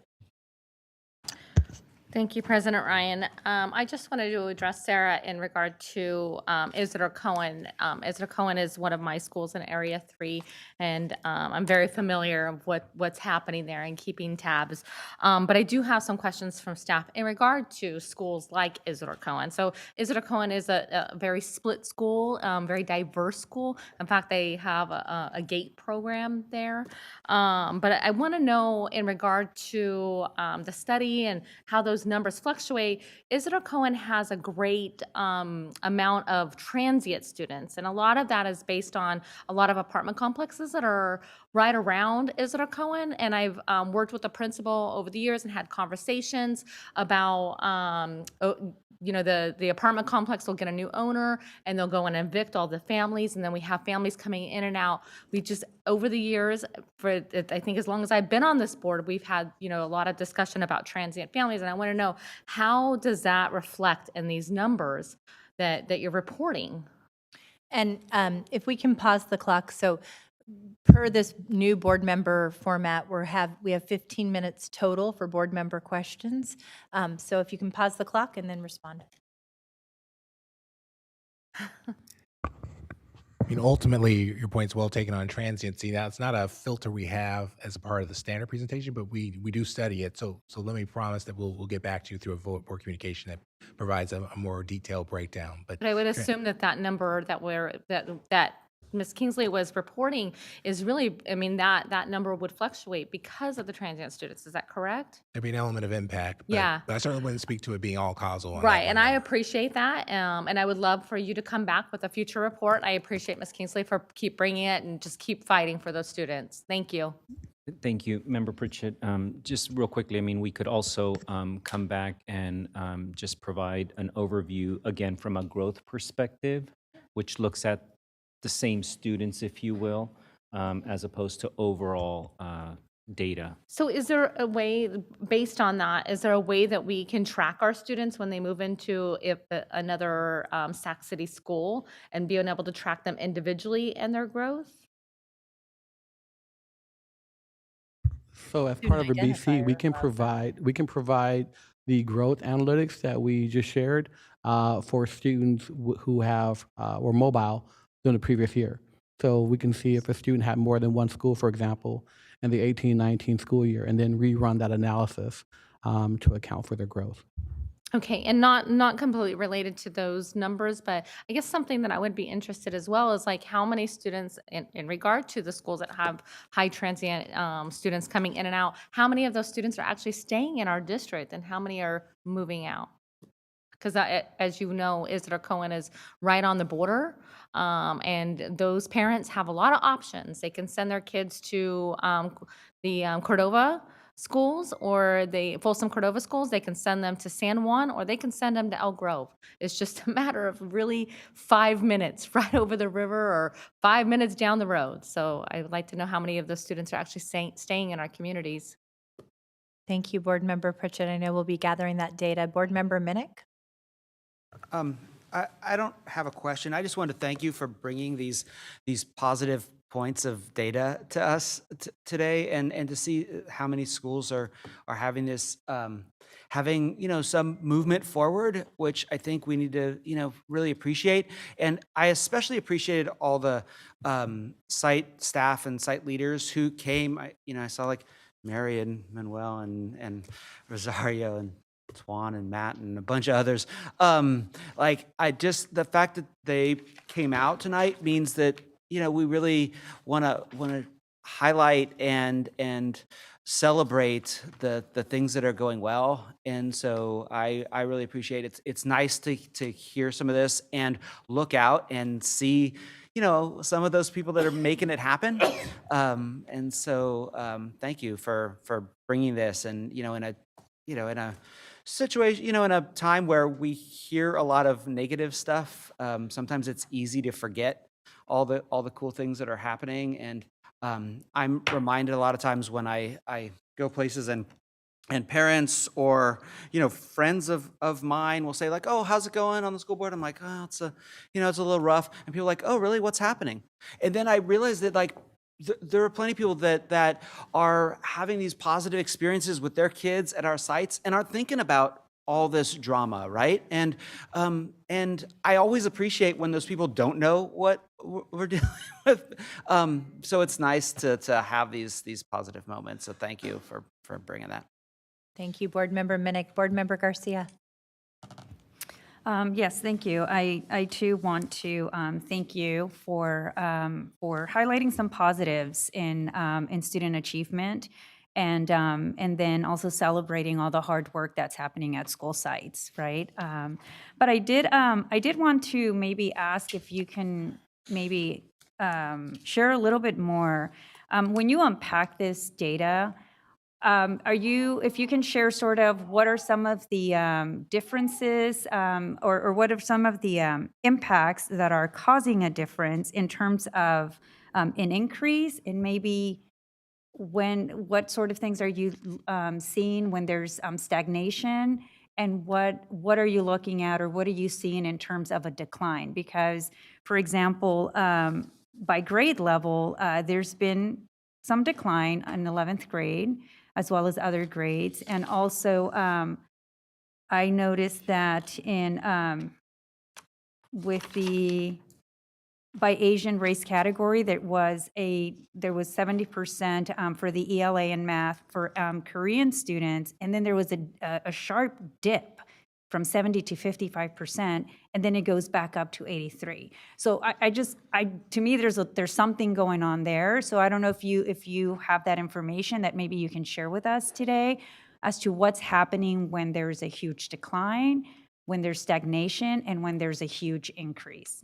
And then I do have one other question after that. Yeah, I'd say the core of your question, Board Member Garcia, we're studying, so I don't want to over speculate in terms of all the variables that are playing out. So we'll get back to you with some Okay. context around that. Okay. And then, and when would that happen? When do we get to hear sort of what's behind all this, and how you're analyzing the data in terms of all these, the movement? Right. So, ultimately there's a series of things that play out, right? Some of this is school-wide analysis that we're doing. And so that's why we focused on our concluding comments about the ELA adoption, because we were certainly seeing some positive attributes of that. As you speak to kind of individual case studies, that actually requires another layer of analysis to try and tease out exactly the matched students and their experiences, kind of, because of course at a summative level, there's lots of stories underneath. We've heard that tonight, right? Some schools are up, some schools are down.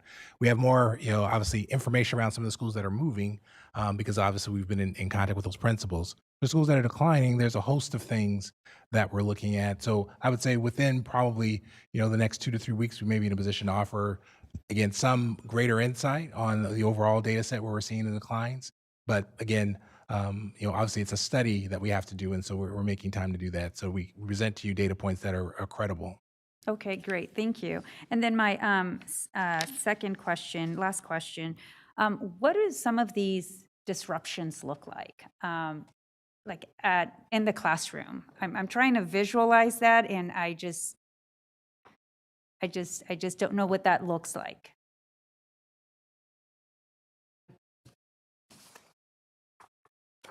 I'd like to share with a little brevity one of the improvement science team meetings that I attended last year at Tahoe Elementary School that might highlight a little bit, and then April can share what it looks like more from the classroom perspective.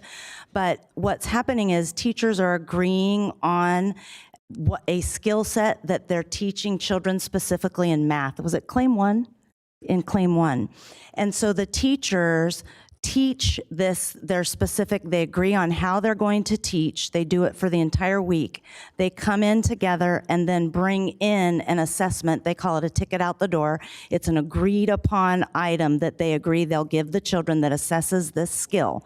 And then I sat with them and watched them. The training specialist was there, but Ms. Shafto was really the grand facilitator in helping the teachers to analyze the errors as well as the correct responses and mindsets around math.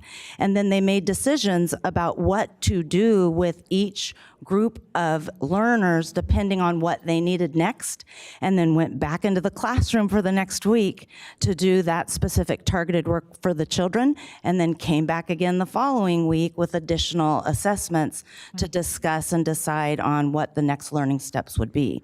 That is a powerful disruption that is that's really spreading this year. Some schools were jumping in last year, but that's really moving through our schools this year very, very strategically. It's a little bit like the terrible fires that Ms. Eng was talking about, but in this case, they're really positive, and it's a nice storm. But Principal Shafto can speak to what that looks like a little bit more, I would say, from the classroom perspective. She did a very good job. Yeah, for us, we were really interested in looking at, we were seeing some disparity in performance amongst our teachers. So one of the things that we were interested in looking at in terms of our systems and how they were producing these negative outcomes for students was building some teacher efficacy. So really just building a better common understanding of what teaching and learning should look like in the classroom. And so the work that we were doing, as Christine so eloquently described, was really about kind of starting at a ground level to sort of build that collaboration and build some common understanding about those practices. And then from there was so many wonderful good things that grew out of that. So, at Tahoe, we have a very small school. We're a small school. And so, for example, this year we don't even have a straight fifth grade. We have multiple splits in our intermediate grades. And what that does over time is it really isolates and creates islands amongst our teachers. And so this process of improvement work has really helped reinstill the collaborative process, because even though you might be teaching a 4-5 split and I might be teaching a 5-6 split, we can still talk common language about improvement. And we can still talk about what change ideas that we're going to put into play. It might look different in terms of standards, right? But the change idea itself is going to be common. And so now we're speaking a common language when we come together and we look at the work that the students are producing. And we can calibrate that work together and we can bounce ideas off of each other. So really it has been a very fruitful and amazing, like I said, journey. We're still on it. We've gone an inch. It's 10 miles, but there's all these subtle nuances within the work that creates the disruption. Not just the change idea, but all the pieces that sort of click along as you go. Thank you. That was very helpful. So I really appreciate you getting into the weeds as to what it looks like and how it plays out at the school site level and in the classroom. So thank you. Member Morowski, followed by Member Wu. Thank you. I wanted to ask about the role of early literacy and early intervention in the primary grades. Can you speak to that? I mean, I just, as the students are going through the years, if that foundation is not built, then we're not going to see those great outcomes we want, right? Or there's a lot of remediation that needs to happen. So, can you address maybe how you're looking at that specifically? And then also, I just wanted to mention, I have asked for breakouts of academic achievement by our schools that have specialty programs, and so I think that's also a good way to break out the data, to make sure that you're looking at programs that operate within a school, because they often function like a school within a school. So I think it's really, really critical to look at that as well. Excellent point, Member Morowski, please. So you're spot on. You cannot build a foundation for ensuring that all of our students have the most post-secondary choices from the widest array of options without building a strong foundation in early literacy. What we're doing in pre-K and all the way through to really third grade, where we're learning to read, and then in fourth grade we make a switch into reading to learn. We have to build that foundation with so much strength that no matter what, the kids bounce right back up as they're navigating the learning. So what we know is that we have our new benchmark advanced curriculum. We know that we have our common assessments that are really putting out information on phonemic awareness, phonics, sight words. Our teachers have more prescriptive information and are able then to provide more targeted instruction for kids than we've been able to see. And the other piece, when we talk about across a district, we can now look to see how are children responding to the learning and what might we need to provide as far as professional learning and additional supports to ensure that the phonemic awareness, the phonics, all that early literacy is being built really strong. We cannot build if we're building it on quicksand. And if we're building literacy that's not strong in those early years, that's what we'll build on. So that's a very important place. And I know that Principal Shafto had something she wanted to share. To your point, I just wanted to add that I have the pleasure of working with many talented colleagues, and I can tell you that we have many areas that we're working on in tandem.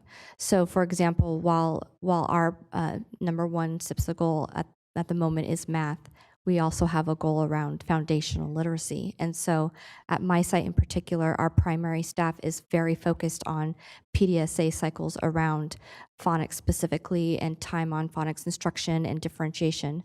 And my intermediate is focused on our math improvement aim. So I think that there's multiple things happening at sites all at one time. So we're going to have to do learning sessions. Thank you. Board Member Wu. So congratulations on those schools that are doing well and doing better. What are the plans that we have for taking it up for those schools that are failing or not doing as near as well? Those who are falling below statewide standards. Ms. Beta? Well, we're sharing with you some of the disruption that we're doing as we're continuing to work through our improvement science work. All of that begins with those needs assessment, and I think that Principal Shafto led us through what that looks like in looking at and analyzing the data. I think she also brings up a really good point, especially in our elementary segment, where we're building that foundation to learn to read and to learn all of our foundational math skills. In our elementary segment, our teachers are working to learn and to build it all. And so we heard about a school where we know that we have concerns. All of our schools are engaged in our improvement science work. And in all of our schools, we're looking at what does growth look like at those schools and working to ensure that they have the supports, including the work with the principal that we're doing on the monthly basis. And then principals are continuing to help teachers to have their collective time that they have each week. And we know that collective efficacy, that work that they do together, is one of the most powerful times that teachers have to continue to build their work. And we're going to keep working to make sure that that time is strong. And for our schools that are failing, we need to really be continuing this work and continuing to support our leaders and our teachers. But it's a concern, Member Wu. It is a deep concern. Thank you. You're welcome. Thank you, Member Wu. I have a couple of questions, and then Superintendent Aguilar has a final comment. So I'm looking at slide 6, and I have to tell you what's very troubling to me is looking at our lowest performing subgroups being Black or African American and Native Hawaiian or Pacific Islander, both for percentage of students who exceeded or met standards in ELA and in math. I think that we have, a great deal of data that bears out these statistics. I know that we have an upcoming presentation that will talk about, in particular, the crises for Native Hawaiian and Pacific Islander students.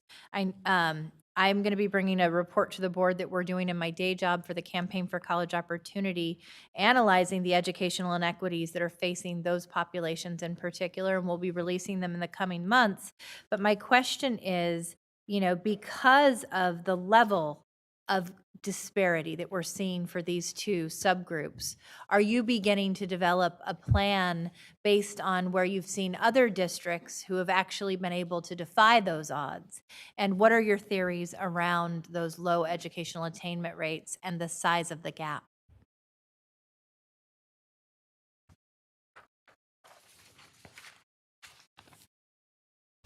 I think looking at other districts that are making growth in these areas is a really important place to start to frame our work.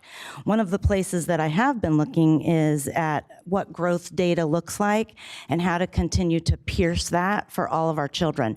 But again, when we looked at some of what Principal Shafto showed and shared, and we can look at our disproportionality tabs in our PTI and work to really understand at the site level, the grade level, the school level, what the needs are of the students at that school. And I think sometimes we have to be really cautious about making assumptions about a group of children and thinking that all of the needs in that group are the same. We really need to be looking at each student find out their needs, have diagnostic assessments so that we know what their specific needs are, and be able to move in and serve that student and that family's needs. Sometimes if we think that we're going to jump in and ensure that we're going to put in a plan that is just for all of our African American students, those children's needs are not the same. And the reasons they're excelling or failing are not all the same. And so we have to know our kids by name and need, and we have to have the data that helps us to make that movement for them. So I so appreciate that honest and right on answer. And I think that one of the things that helps us get there is the early intervention information system, which allows us to, by each child and their in particular need, their unique life experience, address those concerns. And so I'm very happy to hear that. I do just want to point out again, you know, for me, a troubling data point is even for students at 96+% attendance, no suspensions, not socioeconomically disadvantaged, there still is a huge achievement gap for our Black or African American students. And so once again, if we're meeting every student by need, we need to understand why that disparity exists, and if it in fact is because the system itself is not designed to meet those students' needs. And then my final just question and comment is around the data for grade span 4 to 6 and the data for grade span 7 to 8 in terms of rate of growth. I think it's really telling that Father Keith B. Kenny, one of our most socioeconomically disadvantaged schools, historically Black serving school, is seeing the greatest growth for economically disadvantaged, for English learner, for special education, the only school that meets all of those categories. And we're seeing the same for Albert Einstein at the 7 to 8, economically disadvantaged, English language learner, and special ed. So what do you attribute that to? How do we lift up that bright spot and recognize that they are doing something that could be replicated for the benefit for other students? The school that I can speak to with enough clarity to share with you right now so that I could be fully transparent and honest would be Father Keith B. Kenny, because I've been there IAS. It's a very structured school with very high expectations around instruction. And there's clarity. You can walk from classroom to classroom and see high quality instruction in every single classroom that looks like from the most effective teacher to the teacher who's working the hardest to learn. You can see a through line in the expectation across the entire site. The other thing that I can say about Keith B. Kenny is there is not a moment of instructional time to waste. The children are in their classrooms. They are not waiting to be taken into their classrooms as they make their transitions from at recess and lunch and throughout their day. There's not a moment wasted. Every single second is being utilized to improve outcomes for kids at that school. And you can see it if you walk. I would invite you to take some time and spend some time over there. And it's really clear that there are really high expectations for the principal, for the vice principal, for all the staff, for the teachers, and for the children. Very high expectations. And I would invite my fellow board members to join me for a visit. Gail Johnson, her team, the teachers are amazing over there.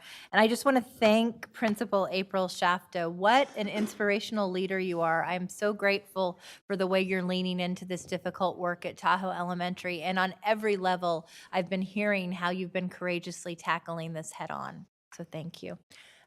Superintendent Aguilar. Thank you, President Ryan. I just want to be very clear that I want to acknowledge the board's compliments around some of the bright spot data and the growth data, but I do want to just remind ourselves and be very clear, crystal clear about it, is that we have presented data that should be very disturbing to all of us. For large populations of our students who are not achieving at the level that they deserve to achieve, that their families deserve to be, to celebrate because of the work that we are doing as a district. So I don't want to walk by that. Please download this presentation, keep it for yourself so that you can continue to remind us of this The other thing that I want to make very clear is we shouldn't have this discussion once a year based on an assessment that only happens once a year. That is a clear injustice for a community that we would be sitting here waiting until next year to see if any of these data have moved in any of the directions that we would like to see. I also want to be clear that as members of our board asked questions, again, what I said earlier, we have to remain committed to looking at data by name, by need, and by the inequity that they're still suffering in our system. The PTI system that Principal Shafto mentioned allows our leaders to go straight to the individual name of the student that is suffering that injustice or has a need, and it's on us to make sure that we respond as quickly as possible. We like to say that we have to change conditions in the present, not look a year into this and say, what should we have done for the past few months? I also want to recognize all of our site leaders. Principal Shafto mentioned it a little bit, pulling her hair as she was leading a team of other staff members and colleagues, because what she was describing is our attempt to temper and shift the mindset away from solutionitis. We have fallen into the trap of coming up with solutions far too quickly without studying the root causes that are manifesting themselves in the outcomes. And so to Member Garcia's excellent question, I am looking forward to sharing with our board every individual SIPSA plan that calls for every site leader to do a comprehensive root cause analysis to unpack why it is that we think that we are getting the outcomes that we are getting. So imagine in a few months when we can see every one of our school site SIPSA plans with a comprehensive assessment of the root causes for the outcomes that they are achieving. And so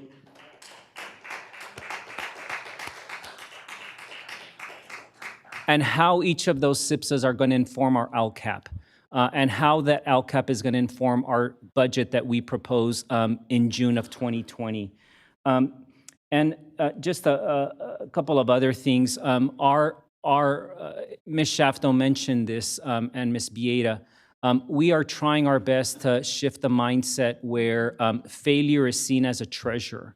And this idea that we are going to be studying what's happening on an ongoing basis so that we can assess very quickly through very rapid cycles if a change that we introduce in a system is working or not, and adopt a mindset where we make tough decisions whether we're going to adopt that change, whether we're going to adapt that change, or whether we're going to abandon that change. And be very mature when it's necessary to abandon something that we thought was going to work well. So I just want to, again, acknowledge our team, but again, ask everyone to hold us accountable. And please do download this presentation and carry it with you when you see me around or you see any of our staff.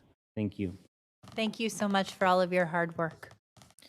Moving on to item 9.2, approve the modified non-school site-based resource officer contract. Tonight will be presented by, will not be presented by Lisa Allen. I know there was an emergency. Will be presented by Nathaniel Browning, Raul Bazio, and is there anyone else that I should be acknowledging? Yes, President Ryan. I would like to. Yeah. I would like to invite Deputy Chief Kathy Lester, Lieutenant Stephen Moore, and Sergeant Justin Brown to join us as well.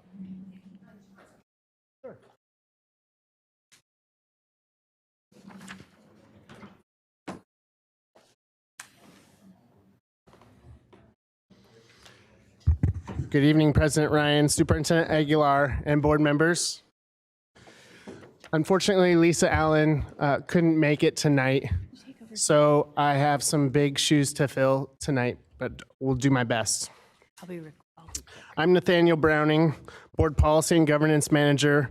I'm here with Raul Bozio, our legal counsel, and to my right, Deputy Chief Kathy Lester, Lieutenant Stephen Moore, and Sergeant Justin Brown. We're here tonight to ask you to approve a modified non-school site-based resource officer contract with the Sacramento Police Department for the 1920 school year.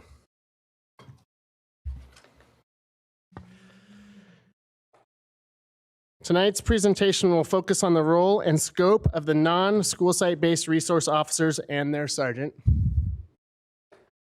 We will review the role and the responsibilities of the site admin.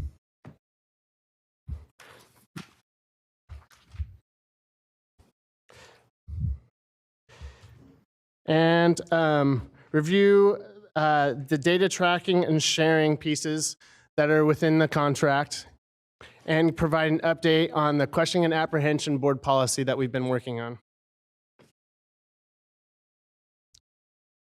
So a little background over the past 8 to 10, 12 months.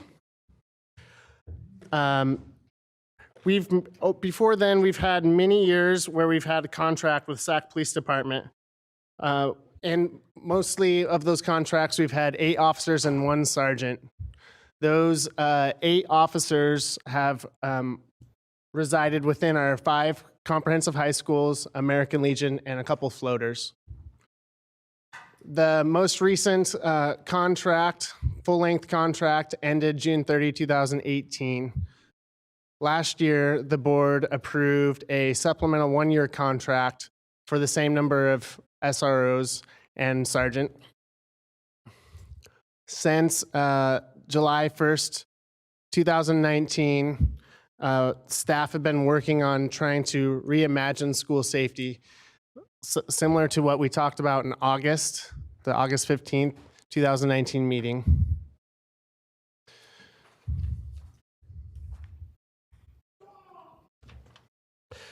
So the modified version of the police department contract consists of 1 sergeant and 3 SRO officers who will be assigned to geographical zones. The main responsibilities of the sergeant will include the following: supervise, train, coach, counsel, and evaluate. Work closely with our director of school safety.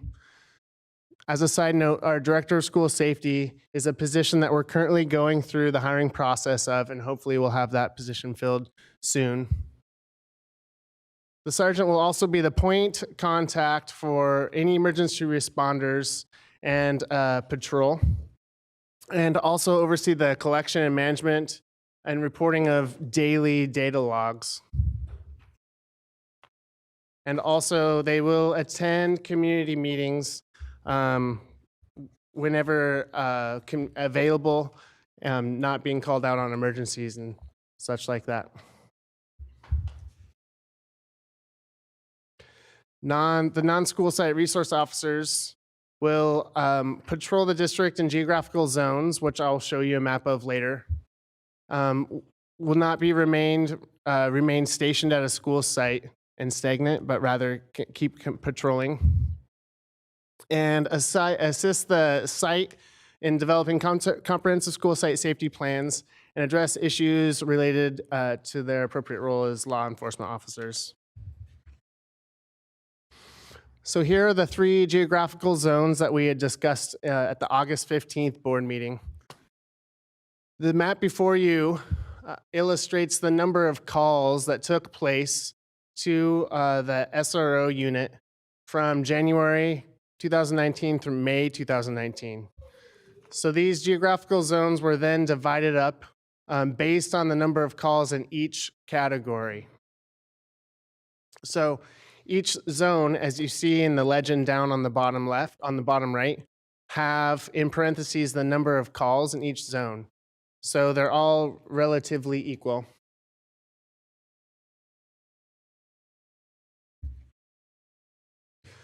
So this slide also should look familiar from the August 15th board meeting. This outlines some of the roles of site administrators, and I'll get to law enforcement side here in a minute. These are also outlined in the draft policy that is currently working its way through the policy committee and gaining feedback from some of our key staff and law enforcement partners as well. Here are the law enforcement roles and responsibilities. I know previously in August, there was a question about the fourth bullet on this list to investigate safety and welfare checks.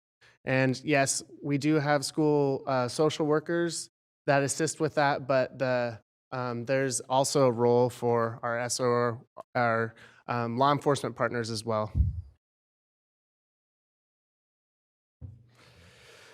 So one piece that you'll find in the contract and the agenda packet is this idea around data tracking and sharing.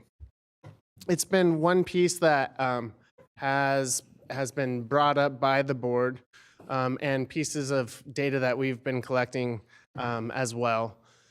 So the non-site-based resource officers will collect and share the following data with the district. As also discussed in the August 15, 2019 meeting, we do plan to have, as soon as the director of school safety is onboarded, to have regular community meetings to review these data points with them.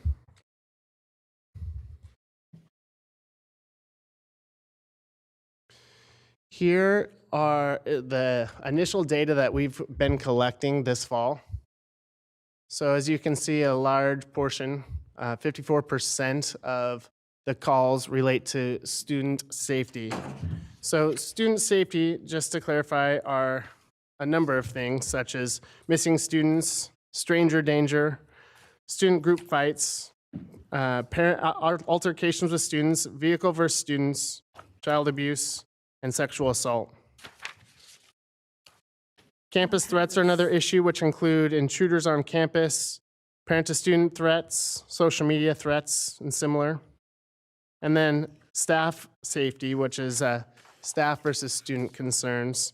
Community safety is also lockdowns or shots fired. And other includes custodial disputes, parent versus parent, or robbery. So as I said earlier, a component to the Reimagining School Safety presentation in August was around this draft policy, questioning and apprehension and police interaction with students. This was last shared with the Board Policy Committee last month. And from there, the Board Policy Committee requested that the 11 to 12 page document be broken up into two separate policies, one dealing with questioning and apprehension, and one dealing a little bit more around roles and responsibilities, specifically of what admin do and what the admin role is. That is very similar to how Elk Grove developed two very similar policies in November and December 2018. So for the next policy committee coming up on the 19th of November, we're actually going to mirror very closely what Elk Grove did in two of the three policies that they recently adopted in relation to this, and bring that forward to the policy committee for review later this very month.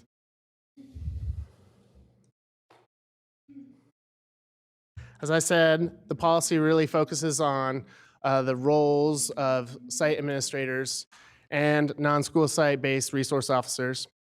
The policy itself really focuses on the administrator role because that is what the district, that's the district end of this partnership. As also previously stated, it was initially based on ACLU sample language, and we're going to link it closely with the Elk Grove policies and how they've gone about doing it. Here are some of the topics covered in that policy.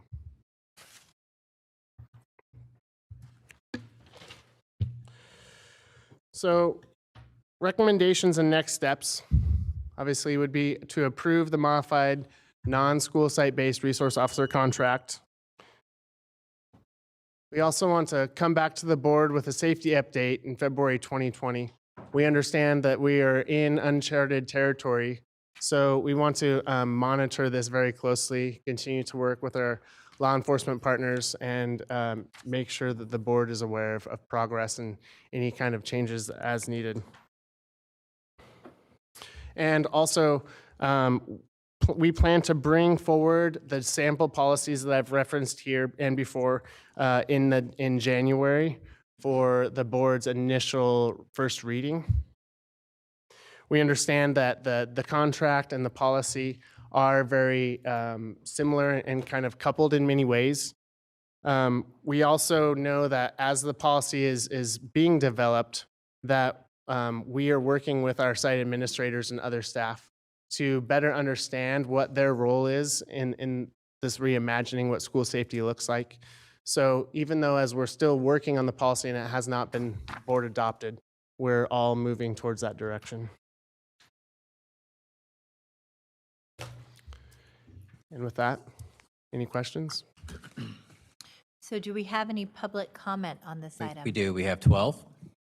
Please come to the podium as your name's called.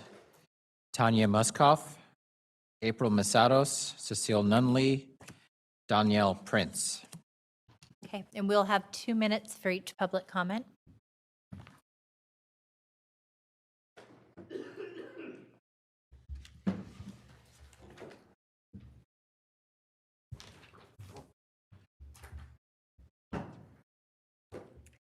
Hi, my name is Tanya Perez-Muskoff. I have a 9th grader at CKM and an 8th grader at Cal Middle. I also live around the corner from McClatchy. I'm a neighbor to the school and understand some of the concerns regarding safety as both a parent and a community member. Lisa Murawski, I noticed earlier when you spoke about the meetings you recently held, you neglected to mention your pop-up safety meeting earlier this week. You also didn't mention the Google Doc form that parents could fill out regarding SRO school safety concerns in light of tonight's board meeting if they could not attend your pop-up. I do hope you keep your promise and consider the many people that reached out to you regarding this via the forum. I am deeply concerned that this board reduced the SRO program this school year. You admittedly made this decision in haste and without any proper backup plan to your decision. Mr. Aguilar, this decision is a case of solutionitis that you mentioned earlier in tonight's meeting. I can't wrap my head around the fact that even in your agreement with Sac PD, you state the district desires to limit SRO presence on district campuses and as a result understands that this agreement will limit the ability of the Sacramento Police Department to respond to critical incidents and other emergencies on district properties. One thing you're not wrong about is the understanding that Sac PD will be limited in responding to critical incidences. For example, recently my husband broke up an after-school brawl that included approximately 40, 50 students. Without an SRO, it took Sac PD 25 minutes to get to the scene. This is only one of the many fights I know about in the 2 months school has been in session this year. How are administrators, teachers, and community members supposed to deal with a population controls in situations like this? I can't even have a school PTO fundraiser for 100 people without hiring 2 security personnel to stay during the duration of the entire event, but SCUSC can have over 2,500 students without any security measures besides a floating SRO. Thank you.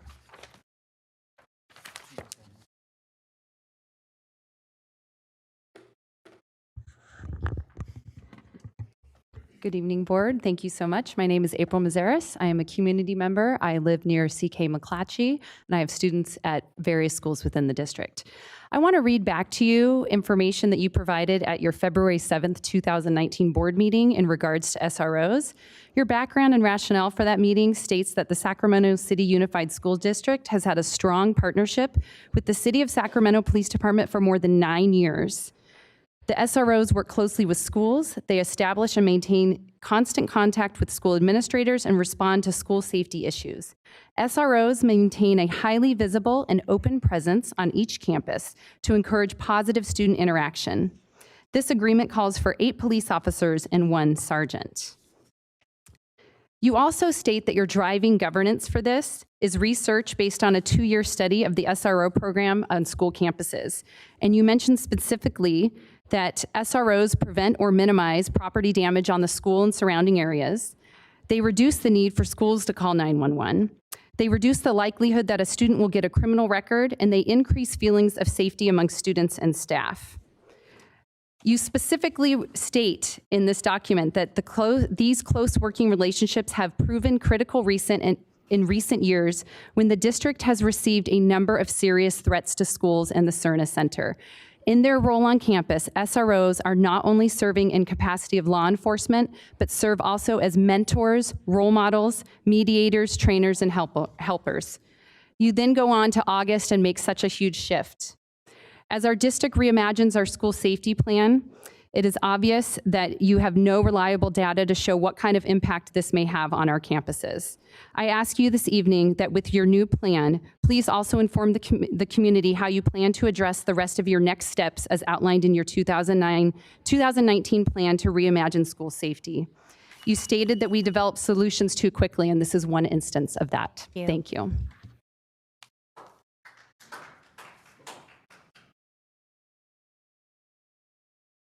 Good evening, board members. One of the things that I did, I took some time and I actually read the contract. Oops, sorry. Can you hear me? Yeah, that's better. And I was just noticing a few items that I had some questions on. On item number 7, it talks about the city represents that all the SROs will have received the following training prior to assignment. The question that I have on this, and I would hope that maybe there could be a mild just enhancing of this section as far as how much or how many hours of each of these items, just so that the community has some idea of what's going on. Cecile, will you reference the page and section, please? Sure, it's page 5, section 7. Thank you. The other thing on page 9 and section 15, it talks about termination for either side, which obviously this is a clause that needs to be in there. I noticed, however, that this clause is saying that it's immediate. A lot of the contracts, either they give a number of days so that you can have some warning and that type of thing. This one is just like either side can say, we're done. And it's a little odd to me. The other one is on page 11, section 26, on confidential records, because I know for many there is a concern about releasing confidential information. And in the third paragraph, it talks about in the event either party receives a request, whether under the California Public Records Act, a subpoena, or otherwise, for disclosure of educational records. And that brought a little concern. I'm not sure that that is in agreement with California law regarding confidentiality of student records. So I just had some concerns there regarding those items. And that I'll just leave it at that. Thank you. Thank you. Ms. Nunley. Good evening. I have some points to make, but I think I know you're aware that there's a coalition of groups that are interested in ending the SRO contract, which is up to be approved tonight. And those groups include Sacramento Act, Brown Issues, Hmong Innovating Politics, and Black Parallel School Board. And the reasons for this is everyone in these groups understand that SROs or police are not the right tool for the goal that I think everyone wants. I think we all want the same thing, which is for the school to be a safe space for students to learn, but there's an existing tool that is a better use of resources. So I don't know what's gonna happen tonight if you're gonna move forward with approval, but I hope that even if an SRO contract is approved tonight, that we can dig very deep into reimagining school safety using the correct tool of mental health professionals and other strategies such as restorative justice. I know that they exist at some of the schools, but it needs to be brought to scale. We don't need SROs. What we need are people who know how to teach healthy relationships between students and teachers, who know how to teach communication skills, who know how to teach how to have productive conflict, because conflict is a part of human nature, and there's going to be conflict, and how to resolve it peacefully. And I'm aware of so much research, and this is what I do presentations on this topic, and I'm aware of so many specific examples of schools that take an approach that uses the right tool, and then you don't have the fights and you don't have those kinds of concerns. It works. So if we're going to move forward this year, I hope for 2021, we don't have an SRO contract, but what we have are the tools that we need for real safety. Thank you. Stephanie Lopez, Brenda Chagoya, Francesca Lopez, Alma Lopez, and Tracy Cruz.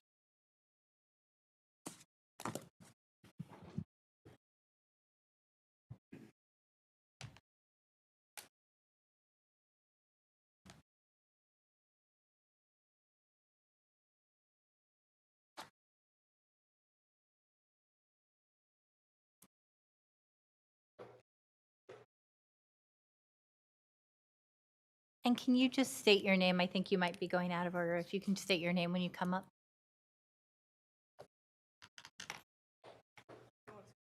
No problem. If you can set the clock, and we want to make sure we get your name for the record. Oh, Francesca Lopez. Thank you, Francesca. May I start? Yeah. Okay. Good evening, everyone. My name is Francesca Lopez from Luther Burbank High School, here today with the organization Brown Issues to speak on why I'm against the SRO contract. To begin, this is getting really tiring to know that we were here months ago, and now we're here again today, still talking about this when it should be no question that police on campus or surrounding our campuses affect us, the students, in a negative way and make us feel criminalized when walking on the campus. Yet the focus is not on the students, but on making our campuses safe. For whom exactly, may I ask? As I attended a community meeting this past Tuesday, I was left with rage and confusion as I heard a volunteer from McClatchy, and I quote, "There is some undesirable children in that school." Once again, I repeat the words undesirable children, from which she continues stating jokingly that the reason they are undesirable is because of the disruptive ways they carry, as well as them having drug deals on campus. Not one moment did a person stop to think that these children need guidance from a counselor, as they have lived experiences that no child should ever go through. But rather than guiding them, they should be criminalized.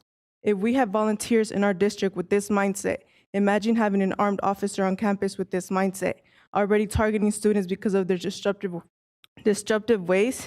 I come from a low-income community full of struggles that volunteers like these ones with this mindset have never even thought of having.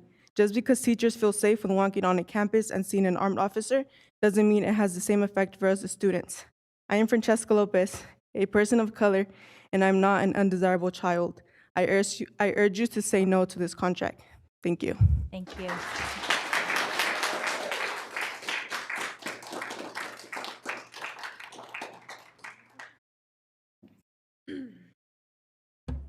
Hi, my name is Stephanie Lopez. I'm from Luther Burbank High School, and this is a message from Edith Williams, who wasn't able to come today. So she said, "Enough is enough. You're going to listen now. Our families who come from low income have more problems. In lower communities, we have less support and more SROs. Mental health is high. No bilingual staff for our parents. Our counselors have too many students to get to every single one. Create the space for us to receive the same respect. Respect our wishes for us to respect your work. If not, someone will take over. If your child was profiled and had an altercation to the point where the child was traumatized, you do anything for that child to make sure the child is safe. Listen and understand where we're coming from. So I urge you to vote no on the contract and use the money on mental health counselors. And for my part, I want to thank you for not listening to us. Your lack of leadership is not looking out for us students, which has inspired me to become a school board member and one day the superintendent."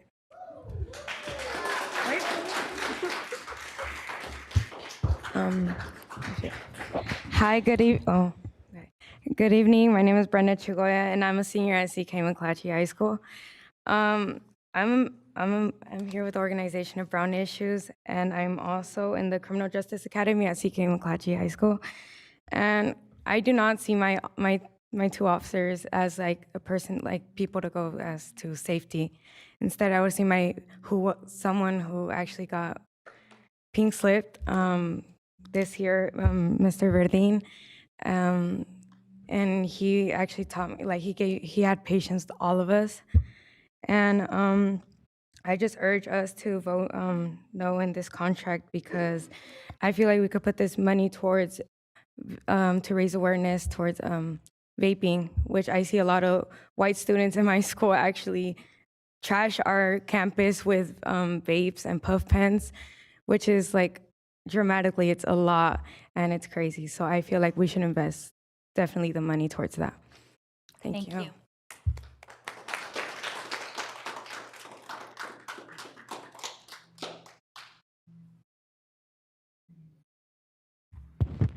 Hello, my name is Tracy Cruz.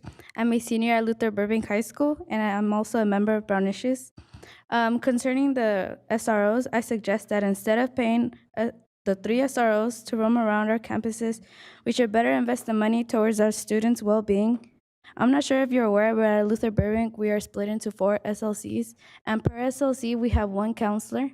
I have that issue that right now, because I'm a senior, I have like a lot to carry on my plate, and I've been wanting to make an appointment with my counselor, yet I'm still not called in for.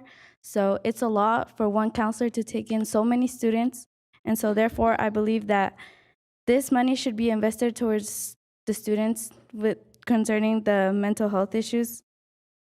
Also, we should invest that money because of what I'm aware, nobody has a nurse. Schools don't have nurses.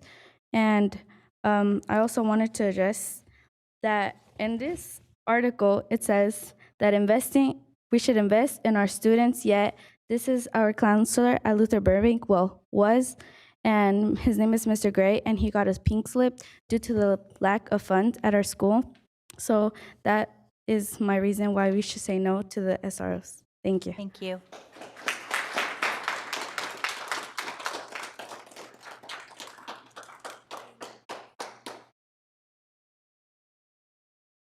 Buenas tardes, good evening. Alma Lopez, statewide coordinator with Brown Issues. And the growing concern within the surrounding community over the past years regarding police officers at our school has been their undefined role addressing general student discipline and school climate, which has resulted in disproportionate rates of citations and student arrests. However, this data only comes from stories from our students, but no data has been provided by Sac PD nor Sac City Unified School District.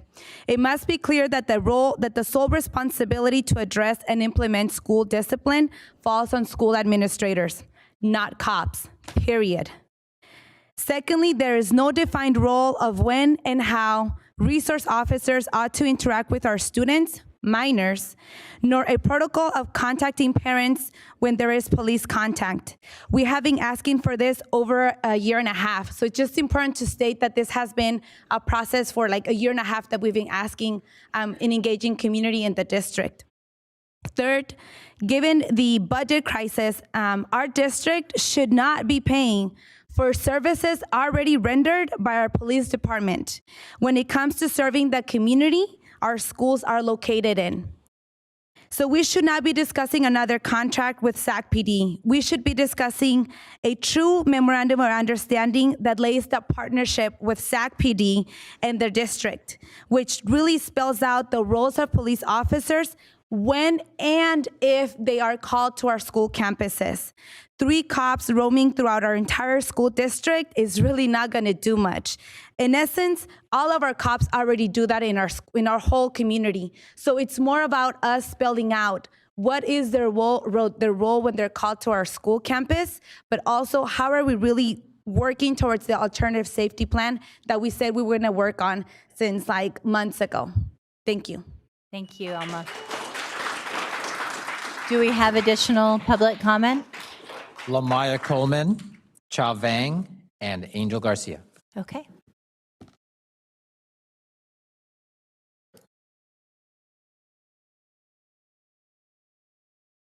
Hi, Lamaya. Good evening. As you guys know, I'm a member of SAC Act. I have a 6th grader at William Land, and I'm a sub in the district. So I didn't come to the August meeting. I was really happy to see the presentation and to see how some things are spelled out. I was also happy to see in the contract the data collection. There's things that I feel like are still missing in the contract that we asked for, it doesn't, it concerns me that the SROs may attend district trainings, but are not required to attend district trainings prior to having student interaction. So that's one thing that concerns me. And the MOU that sounds really great, but it concerns me that that's happening at a different time frame than the contract presentation tonight, potential approval tonight. So those two things I feel like really should have happened at the same time, so that we knew they're both present. Because if something goes off the rails with the MOU, we don't have it. So I also wanted to uplift. Like some alternative models. Luther Burbank has and I'm not going to get this quite straight, but a restorative justice class with student mentors who, if students get sent to detention, they go to that class, and it's a much more, it's a way for the students to get seen, work things through, and has a lot better outcomes. Also, the student members go into the classroom and can see what's happening in the classroom, which is also an opportunity for administration to then help form and guide teachers, because the teachers and the students both play roles. So I think we really need to be looking more at models like that and spreading models like that, obviously along with wraparound services, restorative justice, PBIS, et cetera. Thank you, Lamaya.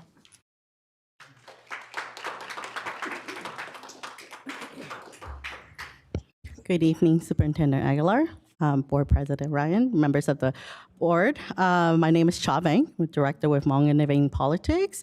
And HIP continues to stand with our young people, our partners, and our community leaders to demand that the district do not approve of this contract. And I'm going to continue to repeat exactly what we've been saying for the last how many months. Although we really appreciate the district's efforts to assure that there's school safety, and with this recent contract, the accountability around measurements, we strongly believe that cops do not belong in schools, nor should our district use our educational funding to pay for those cops. Majority of our students are still students of color, and many who come from families and communities with historical racial racism that they experience at home. And these communities and these students already are heavily policed and criminalized in their own neighborhoods. We can't continue to do that in the schools. And really, there's so much potential for targeting students of color. And law enforcement also already take over 60% of the city's budget. Why are we using our school funding to pay for them? And we should be really utilizing, as Alma said, MOU to make sure that they are providing the services for safety in our schools. And as I was walking to the boardroom, what I noticed was the social emotional learning piece that you all are so much pride in. And by using school funding to pay for police officers, I don't know if social emotional learning is something that you truly value, because I start questioning it. So I challenge each of you to question whose safety are we really concerned for? And because our students again and again have told us that they don't feel safe. So in closing, I just want to remind you all to vote no on the contract. Thank you. Thank you. Hey, Angel Garcia, parent of children in the district. Good evening. I just repeating kind of what everybody says, but there was a Land Park parent that said how the district had gushed about SROs providing school safety and mentoring and things like that. Yet, from years of paying police officers for services that they're already supposed to provide by the city, we have no data to show that they've made any real outcomes in social emotional learning, in bullying, in lots of things. And so again, I don't think we should be spending our money on that. The other thing is we have this contract that you guys are intending on voting on, but there's no director of school safety, right, to really spell out what the heck the roles and responsibilities are supposed to be by administrators. As a parent whose 13-year-old was detained by a school resource officer that I was disgusted by his interaction with my son, for loitering. So the administrator called a school resource officer because my son went to meet his friend in front of a school that wasn't his school. So they called the school resource officer because of loitering, and my son was detained. He was put in the back of the car. He was roughhoused, and the officer said, while I was there with his dad, and thank God my son's actual principal called us to show up to say I could make up about 10 different charges on you and take you to juvenile hall right now. I don't want that around my son. Complaints that we're able to make, we're not able to make complaints against police officers. We're able to make them against administrators, and we cannot stop administrators for calling for BS things like loitering. So please do not vote on this contract. If you intend on voting on this contract, at least hire a director of school safety to spell out specifically what those roles and responsibilities are, because it's a free-for-all for administrators. The deed had already been done, and my son's information is now with that officer. Thank you so much, Ms. Garcia. No more public comments? So we have no more public comments at this time. I think that Superintendent Aguilar was going to speak to the hiring of the school safety director, which I know that each of the board members, per our conversation a couple of months ago, had the opportunity to appoint a community panelist to be part of that hiring process.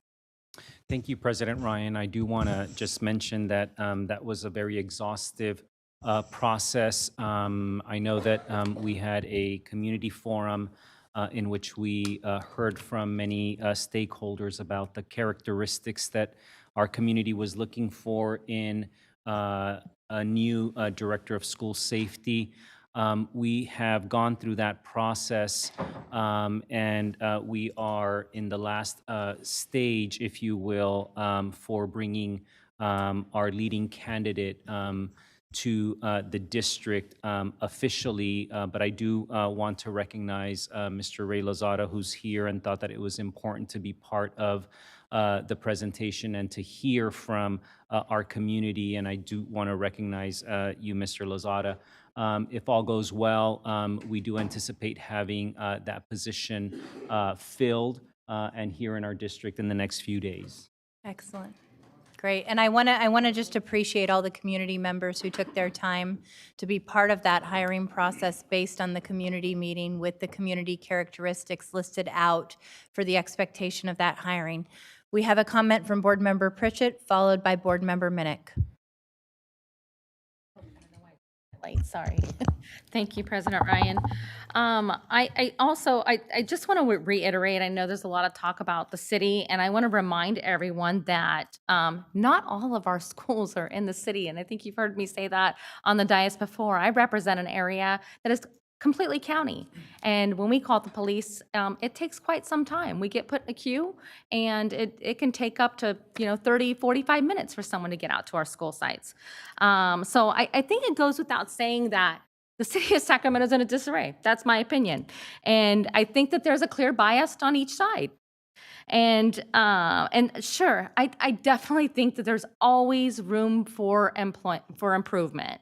And that I agree, we need better training for our school sites to deal with these situations. I completely agree with that. And I also agree that we need more counselors. I've seen my own children fail because we don't have counselors. But we've got to find a way to protect you guys while we're doing it as well. So let me just reiterate from the last board meeting that I brought forth some data, and I read through that data over and over again, and from what I read in that data and spoke to law enforcement professionals and read up on the internet, is that SROs on campuses build relationships. It's not just a cop coming to a school that doesn't know our students, and that and I truly feel, I see your guys' shirts. I don't want you guys to think that your voices are not heard on me. They are. But I see that your shirts, the school to prison pipeline. I truly feel in my heart that if we do not have SROs on campus, we're going to see a higher rate of students arrested, because those cops that come on campus do not have the relationships with our students. I have seen it firsthand. I would like to see data on how many incidences that we've had since we haven't had any SROs. And I thought maybe we would have that tonight, but maybe that's something that, do you have that, Nathaniel? Okay, thank you. So this data was clearly, okay, so that I was misunderstanding. This was what, but what I don't get out of this is how is this comparative to what it was prior to us having SROs and having 8 SROs. So, you know, I still don't agree that, you know, having 3 floating SROs is a good choice. But like I said last time, I'm willing to make a compromise and try things out to see how it works. And then also the policy committee that's working on the policy, I think that you guys should probably be, you know, including SAC PD, and I hope some members of the community, I'm assuming you guys come out and you're voicing your opinion. But I do feel that because this is such a need and such a huge discussion in our district right now that affects us all, that it should be a whole board conversation and not just a policy conversation. And I hope that, you know, that my board colleagues, you know, take that to heart. I think, you know, you said you come back for a first read. Well, that gives us, what, 2 weeks to go over a policy? I was hoping that we could all be included in this because it's affecting all of us. I think that we need to get really innovative with SAC PD and figure out ways that we can get you guys into the communities. I know that we lost one of our great SROs that had represented my community for a while to a neighboring district, and now he's working closely with students right in the classroom. And I don't know if we have that in Sac City. I do have some quick questions, and I'm sorry, I will not monopolize time, but I have questions in regards to the actual contract, and you can give me quick answers if you'd like. So on page 4 of 19, there's the data tracking and sharing. It doesn't give me a clear and precise outline of like, so the SROs are going to collect this. Has this been approved by, because I mean, has there been conversations with SAC PD about how that information is going to come through? I thought by prior conversations that it was going to be a collaboration with the administrators and the SROs, and that the administrators would be reporting it back to our district, and then we would bring it to the board. And so I guess I was kind of confused on that whole data tracking thing. And then for the training part on page 5, my question is, how is this different than what you guys have done before? I mean, I know that you guys do training all the time. And in fact, I bet your training is a lot larger than what's on this list. And sorry. I agree with Ms. Nunley about the notice. I think that, you know, on either party, if we just say, put our hands up and say, we're done, we leave ourselves back in that same situation that we were in a while ago when we were having the conversation about if we were going to have SROs or not. And I think that we need to have a notice in place and not just an immediate notice.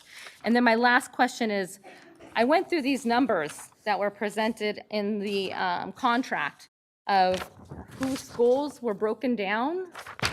And I was quite surprised to find out that the first SRO would represent 30 schools. The second SRO would represent 39 schools. And then the third SRO would only represent 24. So I guess my main question is, how was that broken out? You know that I've had a great concern about, I'm far east, the farthest east in our district, and the SRO that I would be sharing is with Hiram Johnson.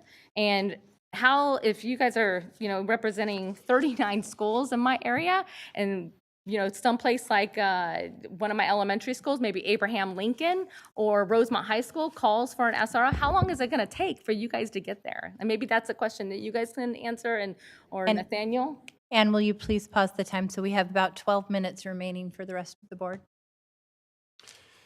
Yeah, Member Pritchett. I want to take that and work backwards, and then also invite our law enforcement partners to respond as well.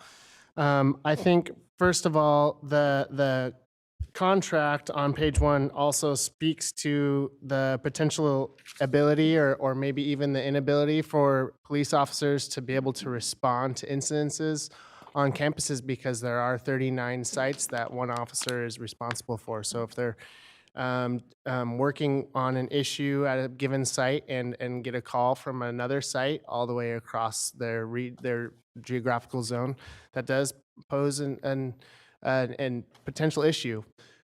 We don't have non-school site-based SROs within the district right now. We've been relying by and large on Sergeant Brown at the end, and he, I'm sure, has been running all over the district. So we don't really know what response times look like or anything along those lines.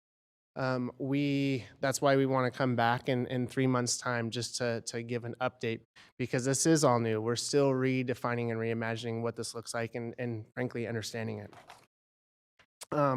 To the training piece, we do have a list of trainings that SROs or resource officers go through, and they are coming up to you. Rao, can you hand this? And I have an extra stack here that we'll make sure is set on the back table. Okay.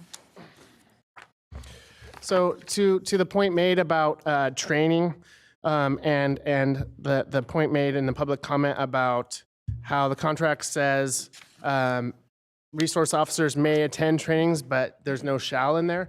It's because the district is partnering with the police department. They have their own collective bargaining agreement, and that's for their superiors to identify and address. As you can see with this list coming out, they have an extensive list of trainings. Anything you would like to add? Oh, and sorry, one last thing on the data piece. So in the contract, those are the data components that school resource officers will be collecting. And we will also be collecting other data points as necessary once we do have a director of school safety in, because we do work through our administrators as well. And so therefore, if we are requesting additional pieces, we can go ahead and do that. Yeah, I just want to make sure we answer all of your questions. And so the data will be provided from the police department directly to the school district. And this is a list of items that were specifically requested. So in the past, what we've done is when we had 8 SROs on the school sites, they'll do daily reports, and those are shared directly with the school, the director of school safety. And so that was broken down, but it wasn't this specific format. So this would be a separate report that is provided with the data requested. The other question I think that you had was regarding the assignment piece of it. So you as the school district are contracting for a police officer, and we understand that fit is really important. We talked about relationships and how important that is for your school site, and so we want you to have the flexibility if someone's not working out or if you need a different fit on campus to request that. And so that's really why that's included in the contract as well. And then as far as training, and I don't know if you want to hear all of this, but Sergeant Brown has an extensive list of all of the training by hours, and you can come up here and read it, or we can provide that to you. But you're right, it is more extensive than what is included in the contract. You could provide that. That would be fantastic. Okay. Thank Was you. I able to answer all of your questions? My last question was my concern, and maybe Mr. Browning can answer this, of like how these numbers will come up in the breakdown of our district, because I'm very concerned that an area that has a large geographical area, the Far East District, has 39 schools. Again, the breakdown on numbers of school sites were not based on the number of school sites, but rather the number of calls received in a geographical area. So if you look at this legend on this map in front of you, the call zones 1, 2, and 3. So call zone 1 had 344 calls from January through May 2019. Keep going. Zone 2 had 347. Zone 3 had 350. So we identified based on calls and broke them up into geographical zones based on the number of calls received. Okay, I think that That's fine. I appreciate that answer, but I think that when we bring this back in February, what I would like to see is the response times as being part of that data, because that was one of my biggest things is like, I appreciate, thinking about how many calls are in each area, but it was really my concern of the response time and how long it's going to take for an officer to get there to a location far east if there's an emergency. So if you could just make sure that's part of the data. Thank you. Board Member Minnick. Thanks. I just had a couple questions or comments. First, thank you, Member Pritchett, for your comments. And I appreciated that, you talked about the willingness to compromise. And I know you felt strongly about, having, keeping, the system as it was. My gut feeling is more aligned with what we heard from some of the young people to not have a contract with SROs at all. And I too am compromising, and I feel like this is an opportunity for us to try this and see if it works. And we may find that you're right, or we may find that I'm right. But I feel like this is an opportunity for us to still have the safety net of you all, but without some of the things the concerns that we heard around, just like the feelings that our students have with by having law enforcement stationed on site. A couple things I was going to ask originally about the data tracking piece as well, because I kind of wanted to check in with kind of staff and the superintendent and see how, like, if we felt that list of kind of those data points was sufficient. I know that was a big piece for us. I think whenever that was last October when we first started talking about this, about the data sharing piece. But I'm after hearing some of what we talked about tonight, I'm comfortable with that. And I really appreciated the idea of this information being reviewed in community space.